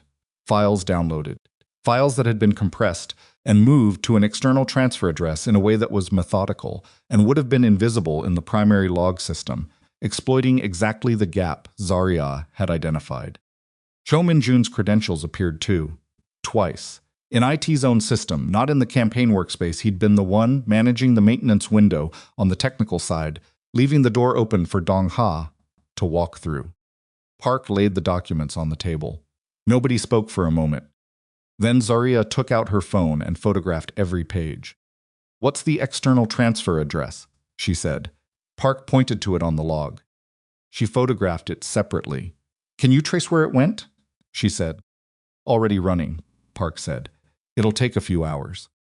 But based on the structure of the address, the routing, it's consistent with a commercial VPN service that's been associated in past cybersecurity reports with Daesun Group's competitive intelligence operation." The name landed in the room like something dropped from a height. Zariah looked at Tae-hyuk. Daesun Group. His jaw was tight. They're a rival conglomerate. Korean. They've been trying to break into the American luxury market for 3 years. Without success. Until now, she said. Until someone handed them the strategy that was going to get there, he said. She thought about the timeline. She thought about Lim Dong-ha, still in the building, 4 floors below them, presumably at his desk right now, doing the methodical work of a man who doesn't know yet that his window has closed. "Where is he right now?" she said. Seo Rin was already on her phone. She asked a short question in Korean. Listens answered. In the operations center, Seo Rin said, "Routine morning." "Good. We need him to stay routine. We don't move on him until Park has the destination trace confirmed. If we move before the trace is complete, Daesun destroys the files on their end, and we can't prove receipt." She looked at Tae-hyuk. "Can you keep this room contained for 3 hours? No communication outside of the 4 of us, and whoever Park needs for the trace." "Yes," Tae-hyuk said. "Then we wait." Waiting was the hardest part. She knew it would be, and it was. She worked. She had her laptop open, and she was building a documentation framework, organizing the evidence into a logical sequence that would be comprehensible to people who weren't in this room, people who would need to understand what had happened quickly, and without Zariah there to explain it. Seo Rin worked opposite her, compiling employment records, access authorizations, the chain of administrative decisions that had given Cho Min-jun control of the maintenance window. Tae-hyuk was on and off his phone calls. He stepped into the corridor, for short ones, always returning with the expression of someone who is managing several situations simultaneously and is doing it at the cost of visible effort. At one point, he came back into the room from a call and caught Zariah looking at him and didn't look away.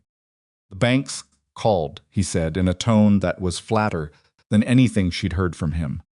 She went still. "Already. Someone made sure of the timing," he said. "Daesun didn't just take the campaign materials. Someone fed information to 2 of our major investors. Anonymously, about the technology theft allegation." She set down her pen. "What technology theft allegation?"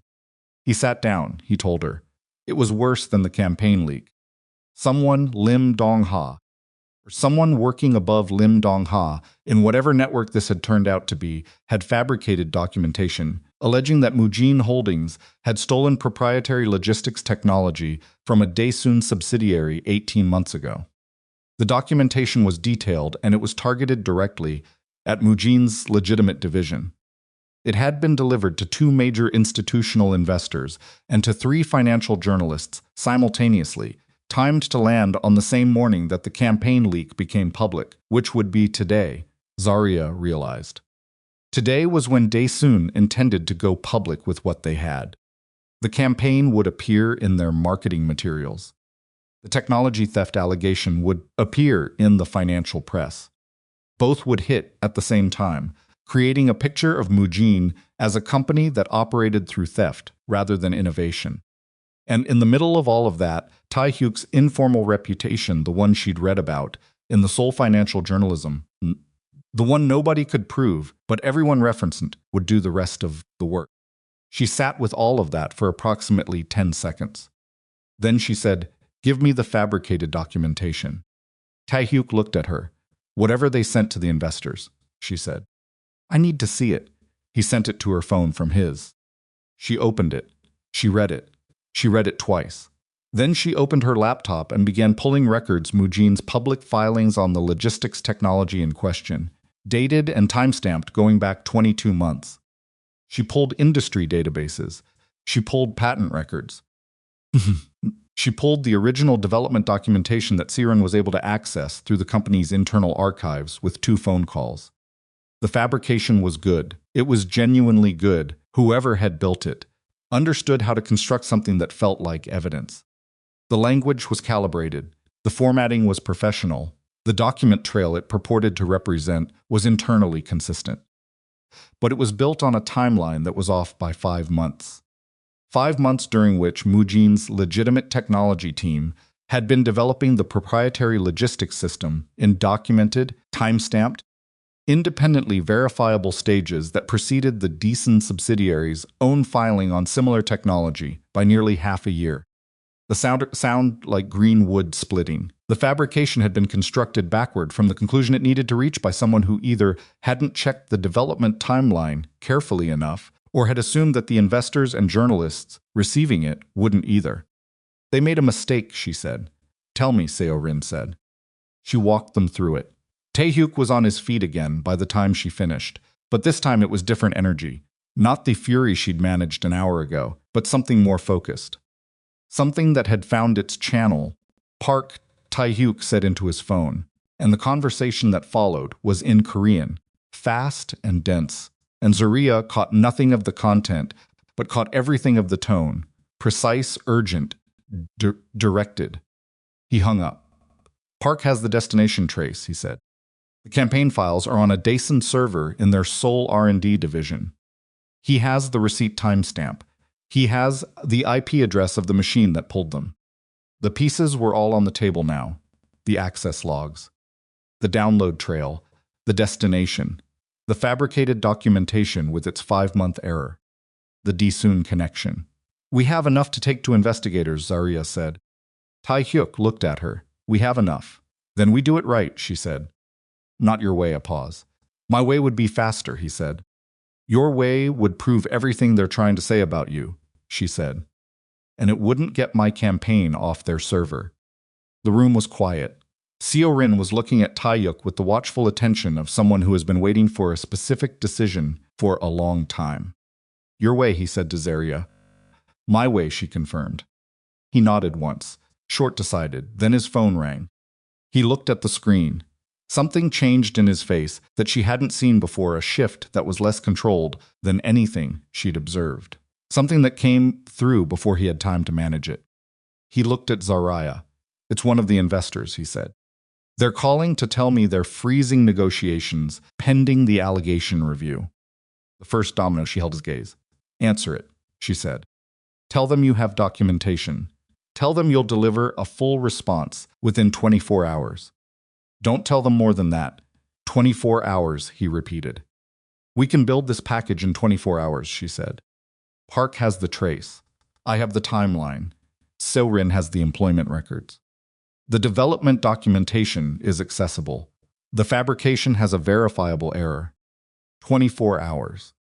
He was looking at her in a way that she couldn't entirely categorize, not with the focused attention of a professional, not with the careful warmth of the conversations they'd been having, but with something that was both and neither, something that was specific to this moment and the version of herself she was currently operating as. He answered the call. While he talked, his voice steady, controlled, the tone of a man who has not lost when they expected him to have lost. Zariah opened a new document and began building the response package. Seo-rin moved her chair around to Zariah's side of the table and began feeding her records. Park sat down across from them and pulled up the access logs on his own laptop, timestamping and annotating, building the chain of evidence into something that could survive outside this room. They worked. The 9 o'clock meeting that Zariah had been scheduled to attend did not happen. The second investor call came in at 9:40, and Tae-hyuk handled it the same way he'd handled the first. A journalist called at 10:15, and he let Seo-rin take it. Seo-rin told the journalist in precise and pleasant terms that Moojin would be releasing a formal statement within 24 hours, and that any reporting proceeding before that statement would be proceeding without the information that statement contained. The journalist published anyway. The article went up at 11 Zariah read it.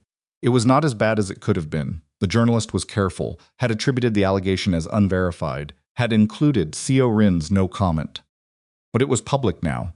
The allegation was public. The campaign leak would follow. Daesoon would release their materials once the allegation gained enough traction to create cover for the release. How long? She asked Tae-hyuk in a break between his calls. They'll wait for a second outlet to pick up the allegation, he said. Then they'll move. 4 hours. 6. Then we have 4 hours to get a package to investigators that's bulletproof enough to create legal risk for Daesoon before they release. Zariah, 4 hours, she said again. He looked at her. For a moment, something moved across his face that she thought she recognized, the same expression she'd seen outside the hotel last night. Right before she'd done the thing she'd done, the expression she'd been trying not to think about since, because there wasn't space for it, and she needed the space. 4 hours, he said. They moved. The next 4 hours were the most concentrated work Zariah had done in her life, and she had spent 6 years doing the kind of work that other people presented as their own, which meant her baseline for concentrated effort was already high. She built the evidence package with the focused precision of someone who understands that every document in it will be looked at by people trying to find a reason to dismiss it, and therefore every document needs to be beyond dismissal. She structured it logically, sourced every claim, anticipated every counterargument, and built in the 5-month timeline discrepancies as the centerpiece, not buried, not adjacent, but the first thing the reader encountered, clear and verifiable and devastating. Seo-rin handled the legal coordination. Reaching investigators through a contact she described only as the channel we use when things can't go through normal intake, which Zariah accepted without examination, because the channel, whatever it was, worked. Park completed the technical documentation at 2:17 p. The chain of custody from Zariah's workspace to Daesoon's Seoul server was clean, unbroken, and timestamped at 7 separate points. At 2:45, a second outlet picked up the allegation. Tae-hyuk appeared at Zariah's shoulder. She was still typing. She could feel the temperature of the room, literally, physically, the way group stress produces something measurable in the air. They'll move in the next hour, he said. Package is done, she said. Seo-rin? Transmitted, Seo-rin said from across the room, phone at her ear. They have it. They looked at each other. Now, Tae-hyuk said. Now we wait again, Zariah said. He sat down in the chair beside her. Not across the table beside. She was aware of it in a way she didn't address. He looked at the laptop screen, at the package she'd built, reading through it in the silence of someone confirming something they'd already accepted as true. This is better than what I would have done, he said quietly. I know, she said. That's not a small thing for me to say. I know that too. He didn't respond. She kept her eyes on the screen. Her coffee had been cold for 2 hours. Her back hurt from the posture she'd held all day. She had a dull ache beginning behind her eyes that was familiar and unwelcome. Outside the window Seoul was bright and gray, and enormous, unimpressed by the war, being conducted 34 floors above its streets.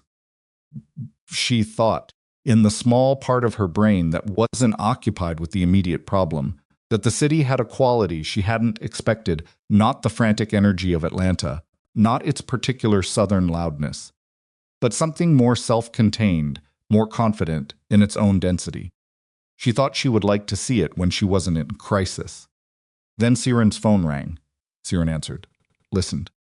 The conversation was in Korean and lasted 40 seconds. When she hung up, she looked at Zariah. Investigators confirmed receipt, an authenticity check complete, she said. They're opening a formal inquiry. Jasun has been notified of the inquiry through their legal counsel. The room breathed. Dong-ha, Tae-hyuk said. Not a question. Security is going to his desk now, Seo-rin said. He'll be brought upstairs. Zariah looked at Tae-hyuk. I want to be in the room, she said. He looked back at her. Zariah, he leaked my work, she said. My name. My 6 months. I want to be there when you ask him why. Pause. Long enough to mean something. You'll be there, he said. They waited. At 3:48 p.m., security brought Lim Dong-ha into the conference room. Was younger than she'd expected. 32, maybe 33, the kind of face that photographed as open and trustworthy. He sat down. He looked at Tae-hyuk. He looked at Seo-rin. Then he looked at Zariah. Something moved across his face when he saw her. Not fear, something more specific. The particular expression of a man whose calculation has just revised itself in a way he doesn't have time to address. Tae-hyuk sat down across from him. He put both hands flat on the table. Tell me, Tae-hyuk said. Dong-ha said nothing. Tell me, Tae-hyuk said again. In the same register, with the same patience, and Zariah understood in that moment what made him effective in the world he'd built, not volume, not violence, just the absolute, unperformative certainty that he would continue asking until he had what he needed. Dong-ha looked at the table. Then he said, They came to me 14 months ago. Who? Tae-hyuk said. Daesun's intelligence division, Dong-ha said. Through an intermediary. They knew about the promotion I was passed over for. They knew I'd reported the irregularity in the Q3 logistics audit and that nothing happened. They knew. He stopped. His jaw was tight. They knew I'd spent 4 years building the operations infrastructure that makes the American launch possible. And they knew my name wasn't going to be on any of it. The room was quiet. Zariah looked at him. She looked at the tight jaw and the eyes that were avoiding the table and the particular quality of someone describing a grievance that is real, that has been carried for a long time, and that has curdled into something that justified. In their own accounting, the thing they did. She thought about 6 years at Warren's desk. She thought about the folder labeled miscellaneous. She thought, I know exactly what that feels like, and I did not do this. Daesun offered you what? Tae-hyuk said. Money, a position. Senior logistics director for their new American division. He said it without inflection. The position I should have had here. Should have, Tae-hyuk said. You reviewed my file personally, Dong-ha said. 8 months ago. You marked me exceptional. And then Han Seo-rin recommended someone else for the director position, and you approved it without asking me a single question. Tae-hyuk didn't look at Seo-rin. He held Dong-ha's gaze. So you gave them her campaign, he said, and the her was deliberate. Zariah noticed he was pointing at the specific person the choice had cost. Dong-ha's eyes moved to Zariah, held there. The campaign was Mujin's property, he said, in a voice that was trying to be steady and wasn't entirely making it. Campaign was mine, Zariah said. It was the first thing she'd said since he'd entered the room. Her voice was even quiet. She didn't need it to be loud. Every strategy in that document came out of my head, she said. I built it in 12-hour days over 6 months. My name was on the original files. You downloaded it and sold it, and whatever grievance you had with this company, you aimed it at the wrong person. He looked at her. She looked back. You know what that's like, she said. Someone else taking what you built, using it, getting the credit. You know exactly what that is. She kept her eyes on his. And you did it anyway. The silence in the room was different now. Heavy in a different way. Dong Ha looked back at the table. Fabricated documents, Tai Haik said. The technology theft allegation. Was that Dason or you? Dason built it, Dong Ha said. I gave them the internal timeline information they needed to make it credible. I told them about the maintenance window. He stopped. I didn't know they were going to do it this way. I thought it was just the campaign. You thought wrong, Seorin said. He said nothing. The journalist who got the allegation, Taeyux, said, the investors. Those contacts came from you. A pause. Then yes. The room was very still. Taeyux sat back. He looked at his hands on the table. The quality of his stillness had shifted again back into the controlled register, the one that cost something to maintain, the one she'd watched him use all day. Park, he said. Park, who had been sitting quietly at the end of the table, looked up. Send everything to investigators, including this conversation. He looked at Dong Ha. The recording started when you sat down. Dong Ha closed his eyes. Legal will be here in 20 minutes, Tai Hyuk-sik said. You'll wait, he stood. He looked at Zariah. He tilted his head toward the door. She followed him out. In the corridor, the door closing behind them. The muffled quiet of the 34th floor landing around them. Taeyuk turned to face her. He looked tired in a specific way, not the tiredness of a long day, but the particular exhaustion of someone who has held something tight for hours and is only now beginning to register the cost. It's not done, she said. D-Sun still has the files. The allegation is still public. I know, he said. I know. He pressed the heel of his hand against his forehead for a moment. Just a moment. Then it was gone. You held this entire day together. We held it, she said. He looked at her. Zariah. Don't, she said. Not right now. There's still too much to finish. I know, he said again. He stopped. Started again, in the careful way of someone choosing words with deliberate precision rather than speed. I've had people in that room tell me what I wanted to hear for 17 years. You told me what I needed to do when I wanted to do the wrong thing. Twice. Today, she looked at him. You're welcome, she said. The corner of his mouth moved. Not a full smile. The same thing she'd cataloged before, the expression that was specific to him, that didn't perform itself. His phone rang. He looked at the screen. His face changed. What? She said. Dessen released the campaign materials, he said. An hour ago. It's already in the trade press. She felt the impact of it, even knowing it was coming, even knowing it was part of a sequence they'd anticipated. Her campaign, her work, carrying someone else's logo. Then we release our package publicly, she said, not just to investigators. To the same journalists. Tonight, he looked at her. We make Dason's release the evidence, she said. They published materials they stole. We give the world the proof that they stole them in the same news cycle. He held her gaze for 3 seconds, then he turned and walked back toward the conference room with the focused momentum of a man who has made a decision he won't revisit. She followed. The next 6 hours were a different kind of war, quieter, more technical, fought with documents and timestamps and media contacts and the specific language of legal and financial disclosure. Zariah wrote the public statement herself. Seorin translated and reviewed. The cybersecurity documentation, the access logs, the development timeline, the 5-month error in the fabricated allegation, all of it went to 3 journalists simultaneously at 9 p.m., accompanied by a formal statement from Mujin Holdings and a preliminary confirmation from investigators that a formal inquiry into Daesun's acquisition of proprietary materials was underway. By 11, 2 of the 3 journalists had published. By midnight, the 3rd had published with additional corroboration they'd found independently. By 1 a.m., 2 of the institutional investors had called back. Zariah was still at the table when the second investor call ended. Her back was a specific kind of sore that had moved past discomfort into a dull, functional acceptance. Her eyes were doing the thing tired eyes do, where everything at the periphery goes slightly soft. She had drunk 4 cups of coffee and was experiencing the particular flat aftermath of a caffeine day that had run its course.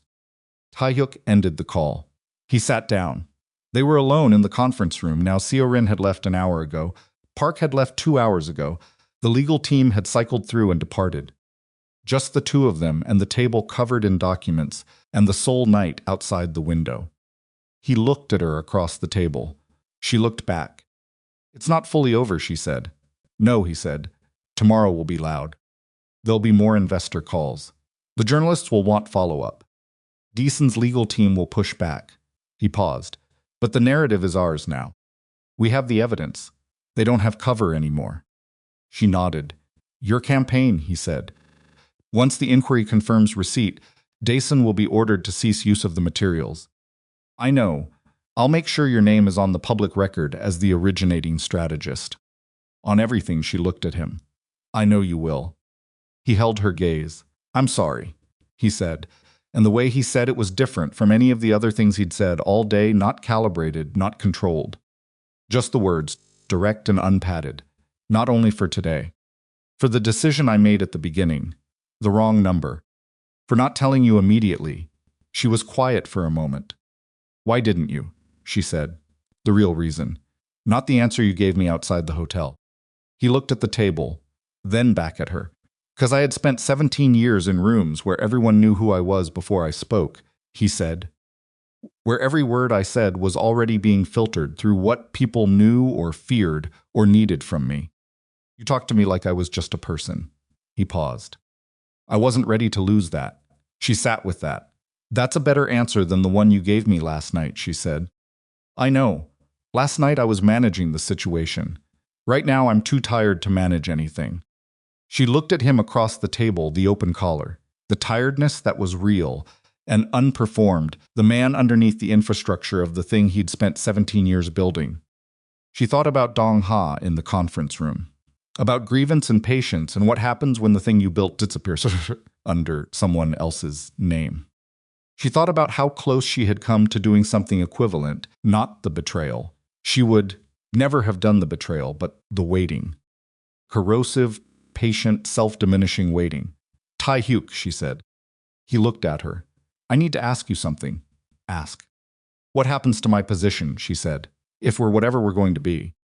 Is there a version of this where my career decisions are still my own, where my name stays on my work, regardless of what happens between us personally? Because if there isn't, there is," he said. "I've been thinking about that since Seoul." He stopped. "Since last night. I want to transfer your direct reporting line to Seorin. Formally, contractually. She would control your compensation, your position, your advancement. I would have no formal authority over any of it." She looked at him. "You'd give that up," she said. "I already decided to," he said. "The only question was when to tell you." She held his gaze for a long time. Outside the window, Seoul was deep in its nighttime version of itself, still large, still lit, still entirely indifferent to everything they'd been through in the last 18 hours. "Okay," she said. "Okay," he said. Neither of them moved. Then his phone buzzed on the table. He looked at it. His expression shifted, not dramatically, but enough. "What?" she said. He turned the screen toward her. It was a message from Park Jun-seo. 4 lines. She read them once, and then read them again because the second reading was necessary. The cybersecurity trace had gone deeper than the Daesun server. Park's team, following the routing chain, had found a second layer, a parallel operation that had nothing to do with Daeson's competitive intelligence division, that predated Dongha's recruitment by 8 months, and that had been running inside Mujin's system undetected for over a year. Someone else had been in the system before Dongha. Someone who hadn't left. Someone who had used Dongha's operation as cover. She looked at Taehyuk. He was looking at the message with the expression of a man who has just understood that the war he thought he was finishing is in fact only the one he could see, and beneath it, running darker and deeper, and with considerably more patience, is the one that actually matters. Park's message had 4 lines. Zariah read them, standing in the corridor outside the conference room, Taehyuk beside her. A sound Both of them, looking at the screen in the particular stillness of people who have just finished one war and discovered a second one, had been running underneath it the entire time. The secondary trace, the older access, the presence that had been inside Mujin's system for over a year, patient and undetected, using Dongha's operation as a screen. She read the 4 lines twice, then she looked at Tae-hyuk. His face had done the thing she'd learned, to watch for the controlled stillness cracking at a specific point, something getting through that he hadn't had time to manage. He was looking at the screen with the expression of a man who has said a name to himself in his own head and does not want to say it out loud yet, because saying it makes it real in a way he cannot undo. "You know who it is," she said. He didn't answer. Tae-hyuk. Quiet. Not pressing. Just anchoring. "I need Park to confirm," he said. His voice was flat, in a way that was different from his usual flatness, not controlled, just emptied out. "I need to see the name before I say it. How long for confirmation?" He said 4 hours, maybe 6. She looked at the time on her phone. 1:53 a.m. She looked at him. He was still looking at the screen, and she could see in his jaw and his shoulders and the particular quality of his stillness that he was carrying something heavy that had just gotten heavier, and that the weight of it was not simply professional, but personal in the way of things that involve trust extended across years. "Come with me," she said. He looked at her. "We're going to sit down," she said. "You're going to tell me what you already know, not what Park confirms. What you already know, because you know, and I need to know it too before morning." He looked at her for 3 seconds. Then he followed her. They went to a smaller room on the floor below a room that nobody was waiting in, that had no equipment running, that was just a table and chairs and a window and the soul night outside it. She did not turn on all the lights. She turned on one over the table, which was enough. She sat. He sat across from her. She folded her hands on the table and waited. He breathed in, breathed out, set his phone face down. "Yoon Chae-won," he said. She didn't know the name. She wrote it on the notepad she'd brought. "Who is he?" Former CFO Tae-hyuk said, "He was with me for 11 years. From the beginning. Before Mujin had its current structure, before the legitimate division existed as anything more than a plan. He built the financial architecture, both architectures." She understood what both architectures meant. She let it sit without commentary. "When did he leave?" she said. 2 years ago. He said he wanted to move into private equity. I gave him a full exit package, references. We had lunch after his last day." Tae-hyuk's jaw shifted once. "I paid," she looked at him. "He asked for an ownership stake in the legitimate division. Before he left," Tae-hyuk continued. "I said no. The structure didn't support it. He accepted it." He said he understood. A pause. He did not understand. "He was already talking to someone else when he asked," Zariah said. Tae-hyuk looked at her. "Someone approached him before the ownership asked," she said. "He asked knowing you'd say no. The refusal was the last data point he needed to confirm the plan was worth executing." She watched his face. Who had the resources to run something like this? 2 years of patience, the Dong-ha recruitment, the campaign leak, the fabricated allegation timed to drop simultaneously. That's capital intensive. That's organizational. He was quiet for a moment. "Decent group," he said.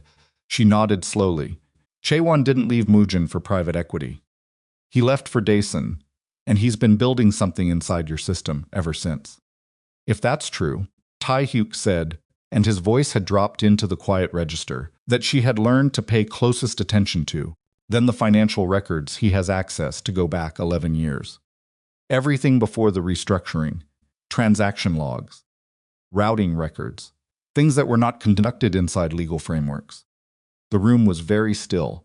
She looked at him across the table. She thought about what that meant, not abstractly, but specifically. The precise shape of the leverage.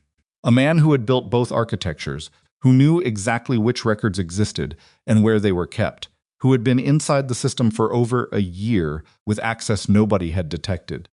"He's not trying to destroy Mujin," she said.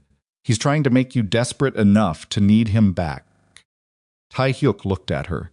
"If the legitimate division collapses publicly," she said, "the non-public assets have to go somewhere.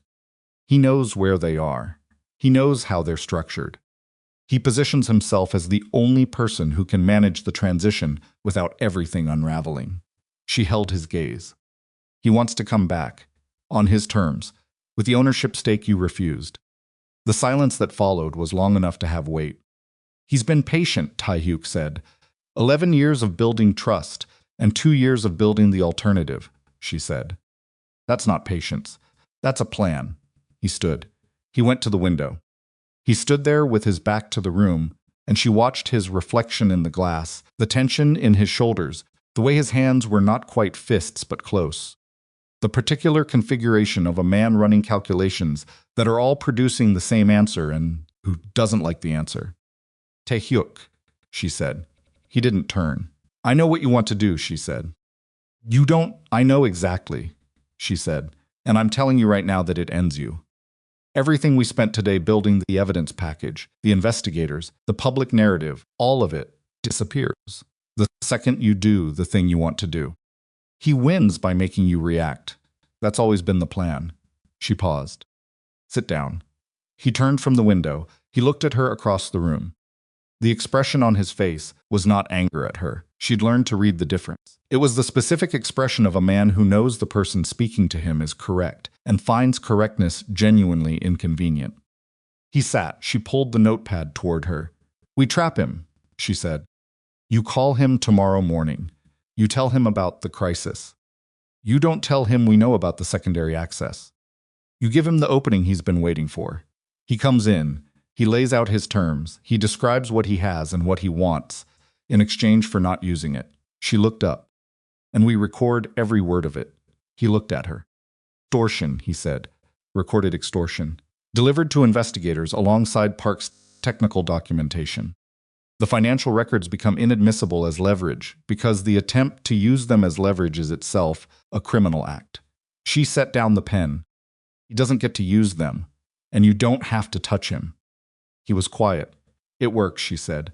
Not because it's clean, it isn't clean. The prosecution will take months. Deason's legal team will fight everything. It'll be loud and expensive, and there will be days it feels like losing even when it isn't. She held his gaze. But at the end of it, you're still standing. And you're standing because you chose the right thing when the wrong thing was easier. That matters. He looked at her for a long time. She did not look away. Okay, he said finally.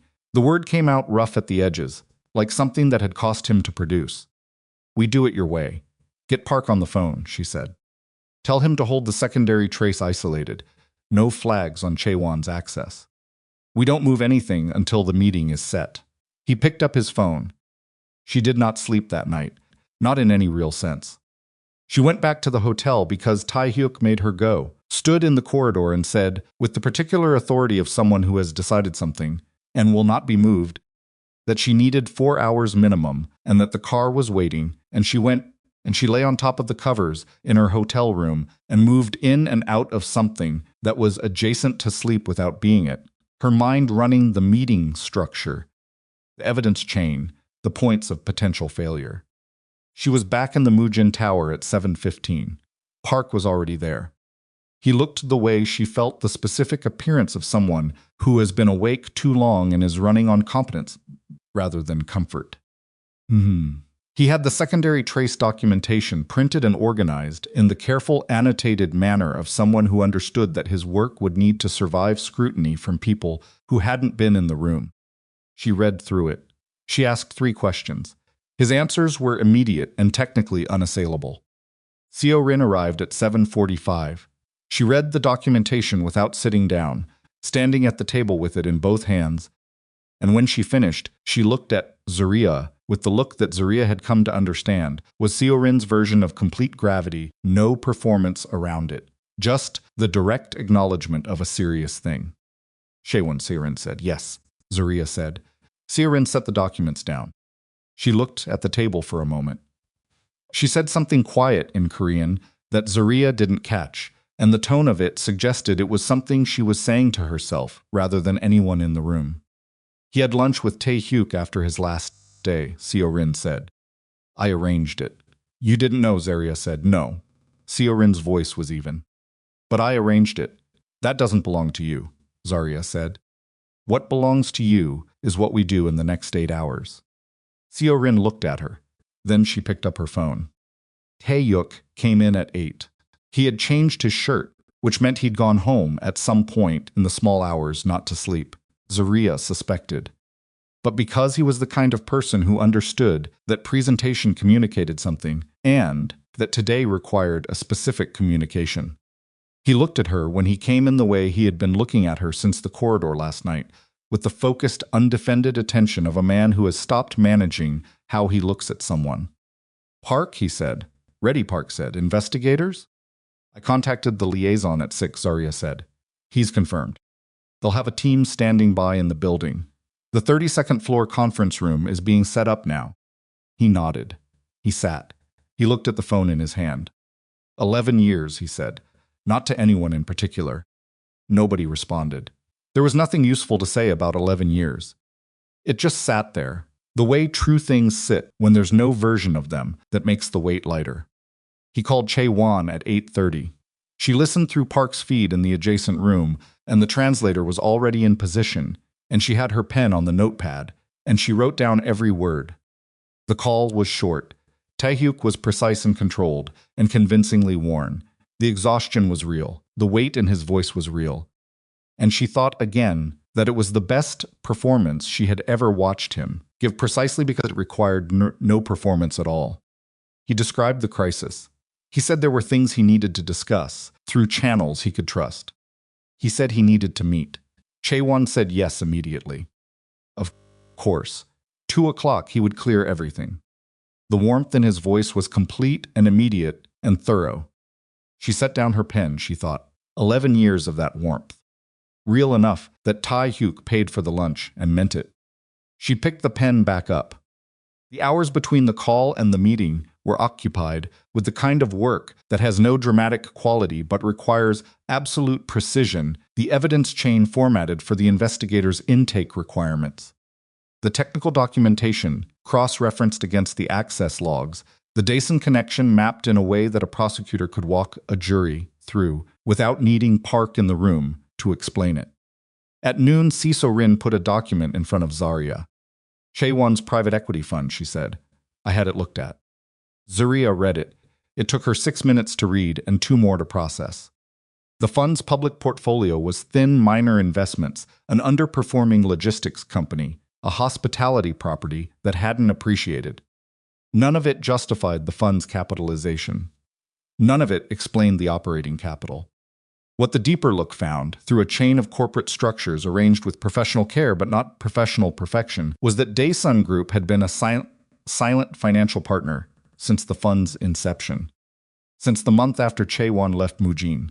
Not 2 years of personal grievance. Coordinated operation from the beginning. He hadn't left because he was tired. He hadn't left because the ownership stake was refused. He left because Daesun had been waiting for him, had identified him, cultivated him, offered him a partnership built on the destruction of the thing he'd spent 11 years constructing for someone else. She looked at Seo-rin. He was already committed when he asked Tae-hyuk for the ownership stake, Zariah said. Yes, Seo-rin said. The ask was information gathering. He wanted to know if there was any scenario in which he'd stay. There wasn't. No, Seo-rin said. Zariah looked at the document. She thought about the lunch. She thought about Tae-hyuk paying for it. She thought about what it cost a person to hold warmth that complete across a table, while already knowing what the next 2 years would look like, and she thought that the answer was nothing. It cost nothing, because the warmth was already gone. And what Tae-hyuk had been sitting across from was the technical performance of a feeling that had been replaced by something colder and more patient. She added the fund documentation to the evidence package. At 1:50, she walked the 32nd floor conference room herself. The audio equipment was in place discreet, professional, the kind of setup that produced recordings that survived courtrooms. The investigators' people were positioned 2 floors below. The legal liaison had confirmed the threshold for the charges she'd described. Everything was where it needed to be. She stood in the empty room for a moment. The window showed Seoul in the early afternoon, bright hazy, the particular quality of spring light in a city with this much concrete and glass.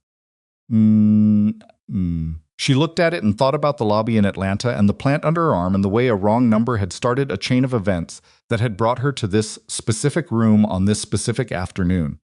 A sound like green wood splitting, and she thought that the chain was so improbable that if you described it to someone who hadn't lived it, they would tell you it was too constructed, too convenient, the kind of coincidence that only works in fiction. She went to the adjacent room. She sat down. She put Seo Rin's report in front of her, and her pen on top of it. Tai Hyuk was already in the conference room when Chai Wan arrived at 2:03. She watched through the one-way glass. Chai Wan was 61. She'd looked him up, of course she had, and he had the bearing of a man who had worn authority for long enough that it had become structural, something in the spine and shoulders that didn't require performance. Silver-haired, impeccably dressed, moving through the conference room doorway with the ease of a man arriving at a conversation he had scripted, rehearsed, and expected to win. He greeted Tai Hyuk with the handclasp of old familiarity. He sat. He set his phone face down on the table. He looked at Tai Hyuk with the grave, warm attention of someone who has been waiting to be needed. "Tell me everything," he said, and Tai Hyuk did. She watched him lay out the crisis Dason, the campaign leak, the fabricated allegation, the investor calls, the journalist coverage, and she watched him describe it as unfinished. Ongoing. The battle won, but the war uncertain. The exhaustion was in his voice in a way that was not manufactured, and she watched Chaewon receive it. Watched the slight, controlled satisfaction that moved through Chaewon's expression and was gone before it fully arrived. The satisfaction of a man whose calculations are confirming themselves in real time. Chaewon said, "This is exactly what I feared when I left. The legitimate division was always exposed. I told you." "You told me," Tai Hyuk said. Flat receptive. "You built something extraordinary," Chaewon said. "Both sides of it. But the architecture was always going to create this kind of vulnerability, eventually. The two structures pulling against each other." "You might be right," Tai Hyuk said. She watched Chaewon lean slightly forward. The movement of a man moving from the warmth phase into the offer phase, the body doing what the mind has decided. "I want to help you," Chaewon said. "I've always wanted to help you." "You know that. Tell me how," Taehyuk said. Chaewon told him. It took 11 minutes, and it was organized and calm and professionally delivered. The presentation of a man who had practiced this conversation many times and had decided that directness would be mistaken for confidence and confidence for reasonableness. He described the historical records he'd retained carefully, without naming them as what they were, framing them as protection, as documents a prudent man holds when he builds something at the level they had built together. He described the current environment, the investigators circling, the fragility of Mujin's position. He described what could happen if those records surfaced through channels beyond his control. Then he described the solution, a restructuring, a formalized role. An ownership arrangement for Mujin's remaining non-public assets, the exact stake he'd asked for 2 years ago, now presented not as a request, but as the price of protection. Framed in the language of partnership, of old loyalty, of a man who simply wanted to be properly recognized for what he'd built. 11 minutes, every word recorded. In the adjacent room, the investigator's liaison was already on his phone, speaking quietly, the controlled urgency of someone relaying confirmation to people who had been waiting for it. She looked at the glass. She watched Tae-hyuk sit across from the man who had spent 2 years building a mechanism to unmake everything he'd spent 17 years constructing. And she watched him hold his hands flat on the table and hold his face in the expression of a man who is considering an offer, and not the expression of a man who has just recorded the evidence that will end the person making it. That control cost something. She could see it from here. She would not underestimate what it cost. "I need a moment," Tae-hyuk said. "Call my legal team. Standard process." Of course, Chaewon said. Warmly, "Take all the time you need," Tae-hyuk stood. He walked to the door. He came out. He came into the adjacent room. He closed the door behind him. He looked at Zariah. His jaw was tight in a way that had moved past the controlled register into something that was being physically maintained. the muscles doing the work that the will was requiring. His eyes were doing the thing she had first seen, 2 days ago, outside the hotel, the barely managed version of something large. She looked at him. "It's enough," she said. "Quiet. Direct. It's everything," he breathed. One controlled breath in. One out. "The investors," he said. His voice was rough. "We address them after," she said. "Right now you go back in and keep him comfortable for 10 more minutes, and then the investigators walk through that door and it's done." "He thought I would take it," Tae-hyuk said. "The offer. He genuinely believed I was desperate enough to—" "He didn't know about me," Zariah said. He looked at her. "He built the plan before I existed in this situation," she said. "He accounted for everything he knew. He didn't know about a woman from Atlanta who got drunk and sent a message to the wrong number and ended up in a room in Seoul, building evidence packages. At 2 in the morning. She held his gaze. He had a blind spot. We used it." Tae-hyuk looked at her for 3 seconds that were long in the way of seconds that carry weight. Then he went back in. She watched him sit. Watched him tell Chae-won he was waiting on a callback. Watched Chae-won nod and settle into the patient warmth of a man who knows the outcome and only needs time to confirm it. At 2:27, the conference room door opened. 2 investigators and the legal liaison walked in. Chae-won looked at the door, looked at Tae-hyuk. Tae-hyuk said nothing. He held Chae-won's gaze with the flat, patient steadiness that Chae-won had brought into the room as his own asset and found reflected back at him from a man he had misjudged in the specific way. You misjudge someone when you believe their exhaustion is the whole of what they are. Chae-won said, "You knew." "Yes," Tae-hyuk said. "How long?" "Since last night." Chae-won looked at the table. The expression on his face moved through several registers in quick succession, the recalculation, the search for the variable he'd missed, and then the stillness that follows when you find it, and it's not something you can argue with. He had not accounted for her. She watched them take him out. She watched the door close. She watched Tae-hyuk stand alone at the end of the conference table, his hands flat on the surface. A sound like the middle distance, in the way of someone who has just finished a thing that required everything they had and is not yet sure what to do with their hands now that it's done. She pushed through the door. She came into the room. She didn't say anything right away. She crossed to the table and stood near him, not touching, just present, letting the room settle into what it actually was, without the performance of crisis around it. He looked at her. "It's not done," he said. "Prosecution takes months." "Deason's legal team." "I know," she said, "but the narrative is ours now. The evidence is submitted." Chae-won walked into the room and handed us everything we needed in 11 minutes. She paused. "Daesun will settle on the campaign materials because the alternative is a public trial where the theft is proven on record. The investors will come back because the alternative explanation for everything that happened is more damaging to them than to you." She looked at him. "It's not clean, but it's survivable. And survivable with the right ending is better than clean with the wrong one." He looked at her for a moment. "Your name," he said. She waited. "The campaign," he said. "It's in the legal documentation now. The originating strategist of record. It'll be part of the public filing when Daesun settles." He held her gaze. "Your name is on it in a way that nobody can revise." She looked at him. She thought about 6 years of folders labeled miscellaneous.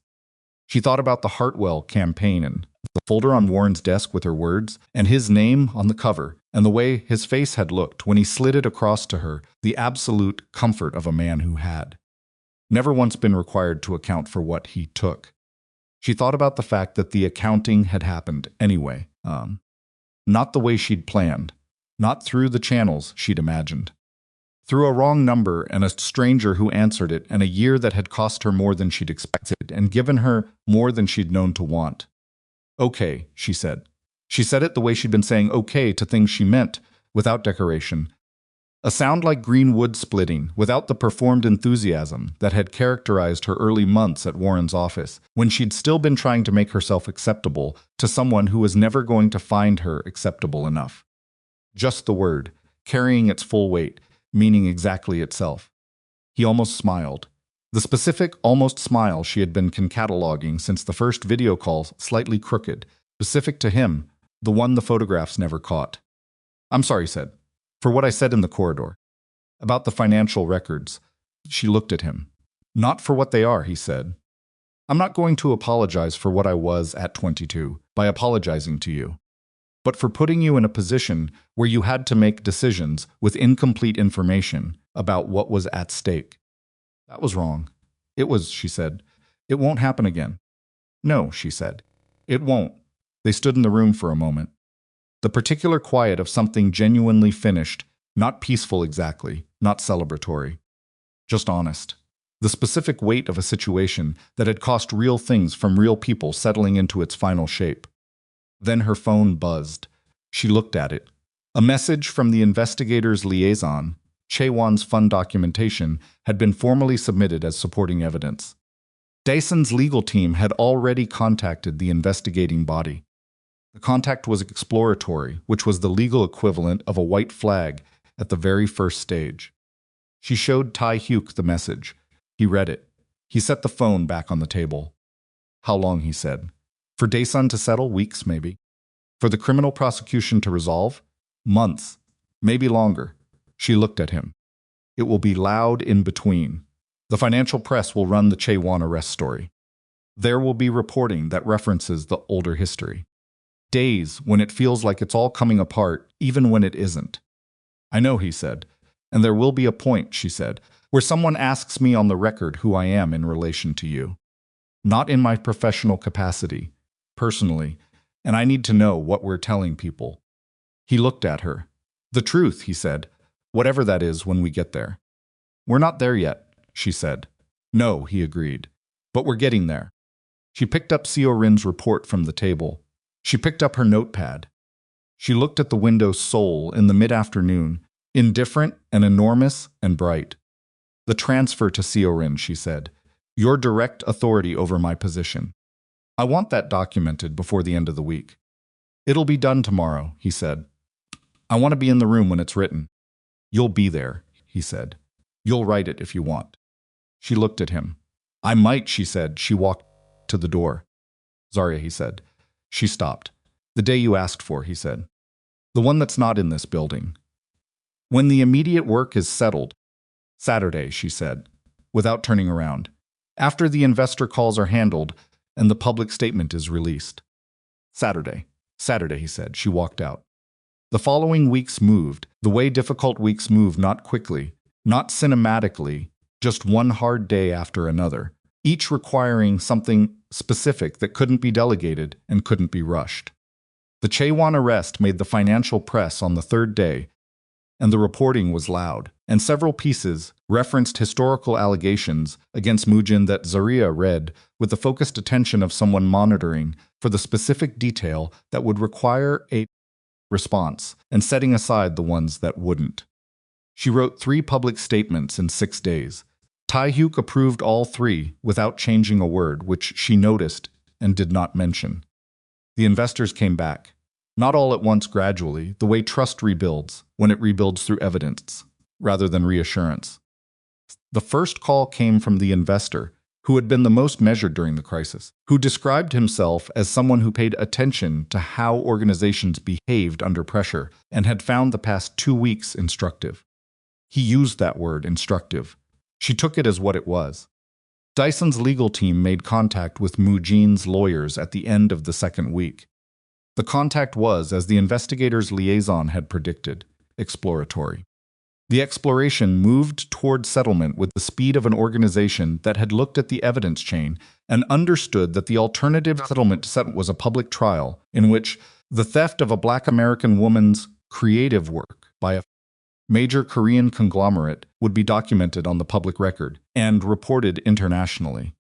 The settlement terms, when they arrived, included a formal acknowledgement of the campaign theft, the removal of Zariah's materials from all decent operations, and a financial figure that Moojin's legal team described as significant. It was significant. On the day the settlement was signed, Zariah was in a conference room on the 29th floor, reviewing the language with Seo-rin and 2 lawyers, and when the final signature was confirmed, Seo-rin looked at her across the table with the direct, unperformative look that was her version of acknowledgement, and said, "Your work. Our work, Zariah said. Your name, Seorin said. On the record. In the settlement documentation. In the originating strategist filing. She paused. Nobody takes that. Zariah looked at her. She thought about the folder labeled miscellaneous. She thought about the cover page of the Hartwell campaign with Warren's name on it and her words underneath it. She thought about how long she had carried that specific weight, not the anger. She had let the anger go, but the knowledge of what had been taken, which is different from anger and lives in a different place in the body. No, she said. Nobody takes that. She signed the copy they needed her signature on. She handed it back. She went to get coffee. Saturday arrived on a morning that was warmer than the days preceding it, Seoul doing the thing it did in late spring when the city seemed to expand slightly, people on the streets with a different quality of presence than winter permitted. Taehyuk was outside her hotel at 9, not with a car on foot, which she registered and appreciated without saying so. He looked different outside the building, looser in some way that was hard to name but immediately visible.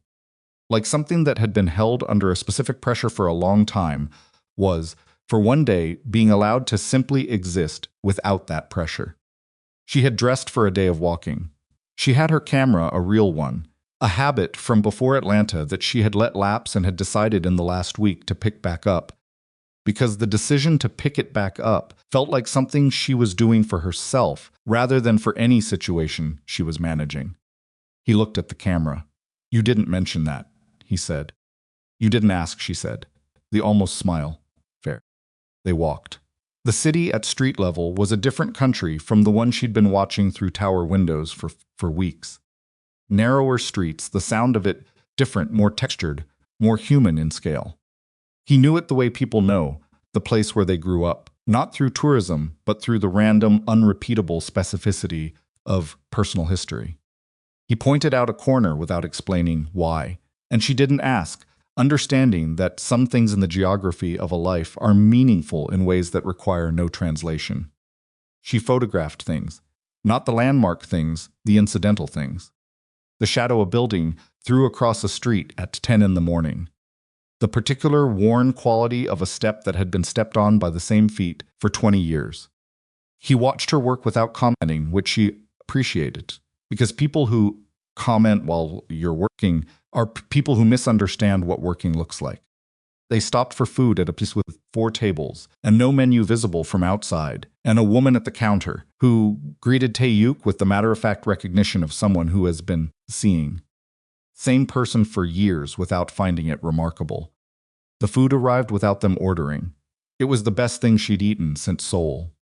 She's been feeding you for how long? Zariah said. Since I was 26, he said. Did she know what you were doing when you were 26? He looked at her. Everyone in this neighborhood knew what everyone was doing, he said. It was that kind of neighborhood. She nodded. She ate. Do you miss it? She said. Not that life she didn't need to specify. He thought about it, honestly, which she'd noticed was his approach to questions he took seriously. The pause was real, not a performance of consideration, but actual consideration. I miss the simplicity of it, he said. When you're young and operating outside the rules, the structure of your days is very clear. There's a clarity to that. Not a moral clarity, he added, but a practical one. You know what you're doing? And why? And now everything is more complicated, he said. And also more mine. He looked at the table. What I'm building now, the legitimate division, the restructuring, it's mine. In a way, the other thing never was. Because I chose it, not because it was the only available path. She looked at him. She thought about a woman on a floor. In Atlanta, telling a stranger she wasn't okay, tonight and would probably be eventually. She thought about eventually, and what it had turned out not to look like, not clean, not simple, not the version she would have designed for herself if she'd been given the design. Something more complicated and more real and more specifically hers. The wrong number, she said. He looked at her. She looked back. She had her coffee in both hands, and the small restaurant was warm around them, and Seoul was doing its Saturday morning outside the window. You knew immediately, she said. The country code. Yes, he said. And you answered because you were curious about who wrote it. Yes. Not because you felt sorry for me. No, he said without hesitation. You didn't sound like someone who needed pity. You sounded like someone who had been waiting a long time to say something true and had finally said it to the wrong address. He paused. I was the wrong address, but the thing you said was still true. That doesn't happen as often as it should. She looked at him. You should have told me sooner, she said, about knowing. About who you were, about the investigation into Warren's company. Yes, he said. Those were choices that belonged to me, she said. Information that affected my situation. You made decisions on my behalf without telling me, and even if the decisions were, even if they led somewhere, I'm glad I am. That's not how this works. I know, he said. I know it now more completely than I did then. What changed? She said. He looked at the table. He turned the coffee cup in his hands, a gesture she recognized as his version of the thing her mother did with her cup when she was working toward something honest. You, he said. Specifically. The way you operate. He looked up. I've spent 17 years in rooms where information was currency. Where you hold what you know because holding it gives you options. That was the framework I used for everything, including things that had nothing to do with business. He paused. You don't operate that way. You put what you know on the table and you work with what's actually there. You did it with me from the first message. You've done it every day since. And being on the receiving end of that, he stopped. It makes the alternative look like what it is, which is, she said. Fear, he said, dressed up as strategy. She looked at him for a long moment.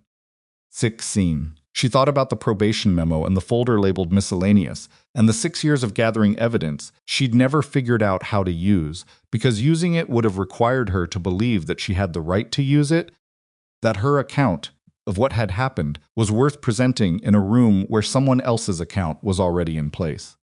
Sex. She thought about the version of herself who had spent 6 years waiting for permission to take up the space she was standing in. I know what fear dressed up as strategy looks like, she said. I did it for 6 years in Atlanta.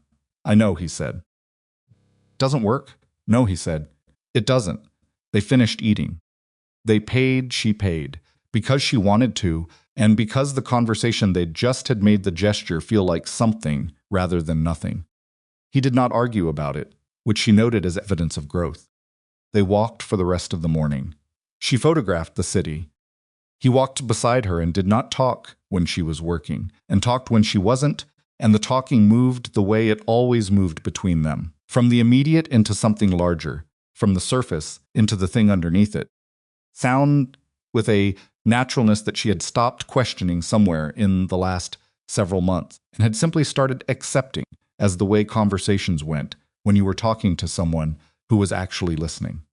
In the early afternoon, they stopped in a small park. She sat on a bench. He sat beside her.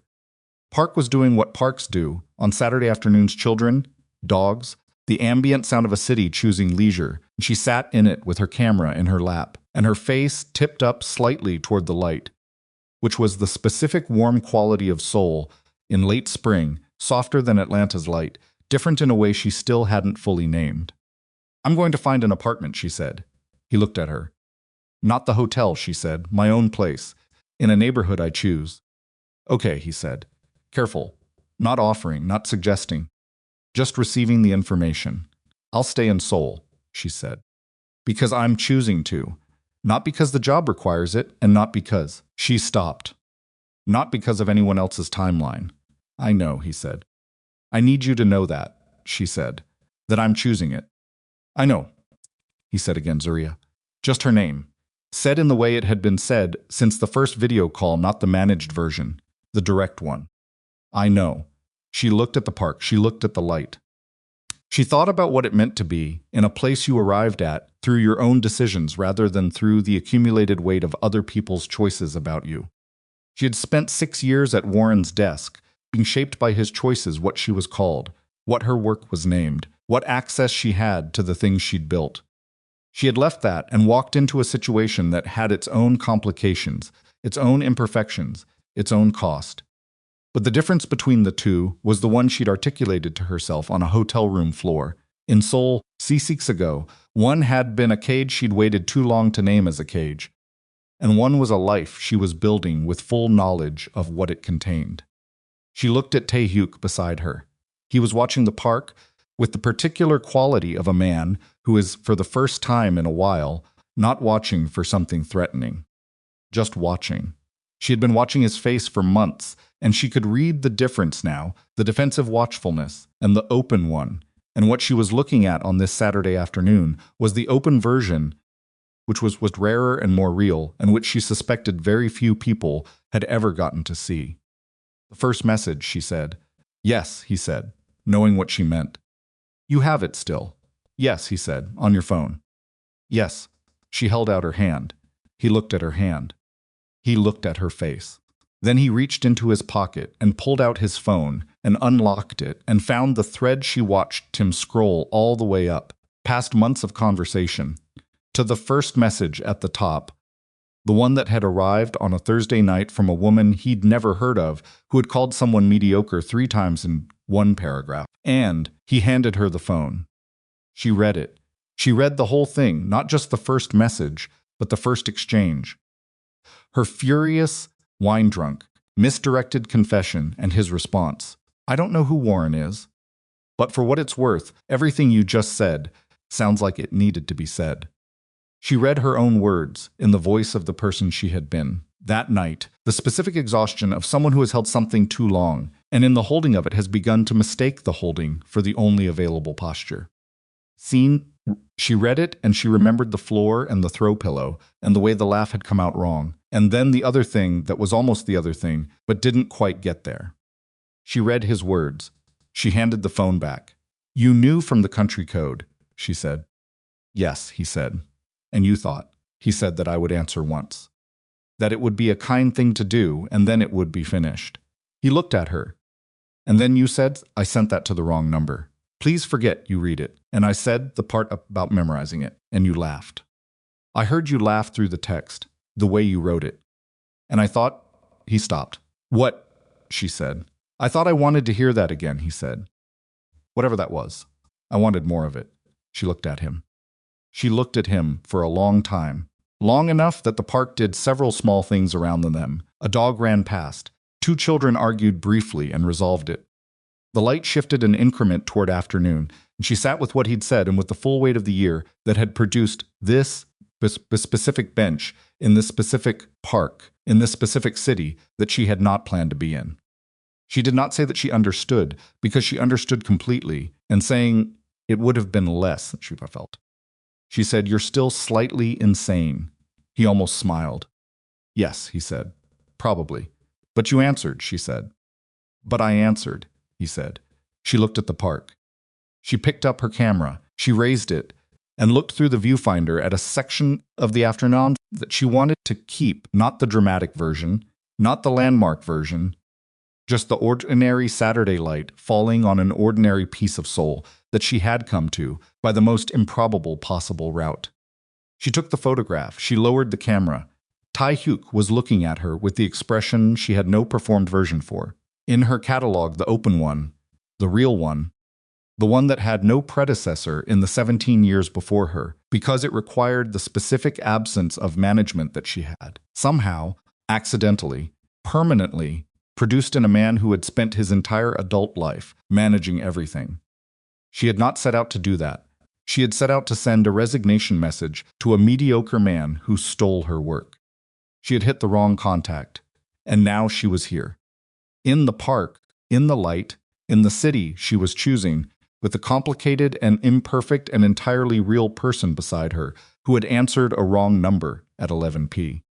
Because something unmanaged had arrived in his direction, and he had not wanted it to stop. She put her camera in her bag. She stood up. She looked down at him. Saturday's almost over, she said. He stood almost. Next week is going to be loud, she said. The Chaewon preliminary hearing. The follow-up investor calls. The trade press will want a statement about the settlement terms. I know, he said. I'll handle the statement, she said. You handle the investor calls. We debrief Thursday. Thursday, he said.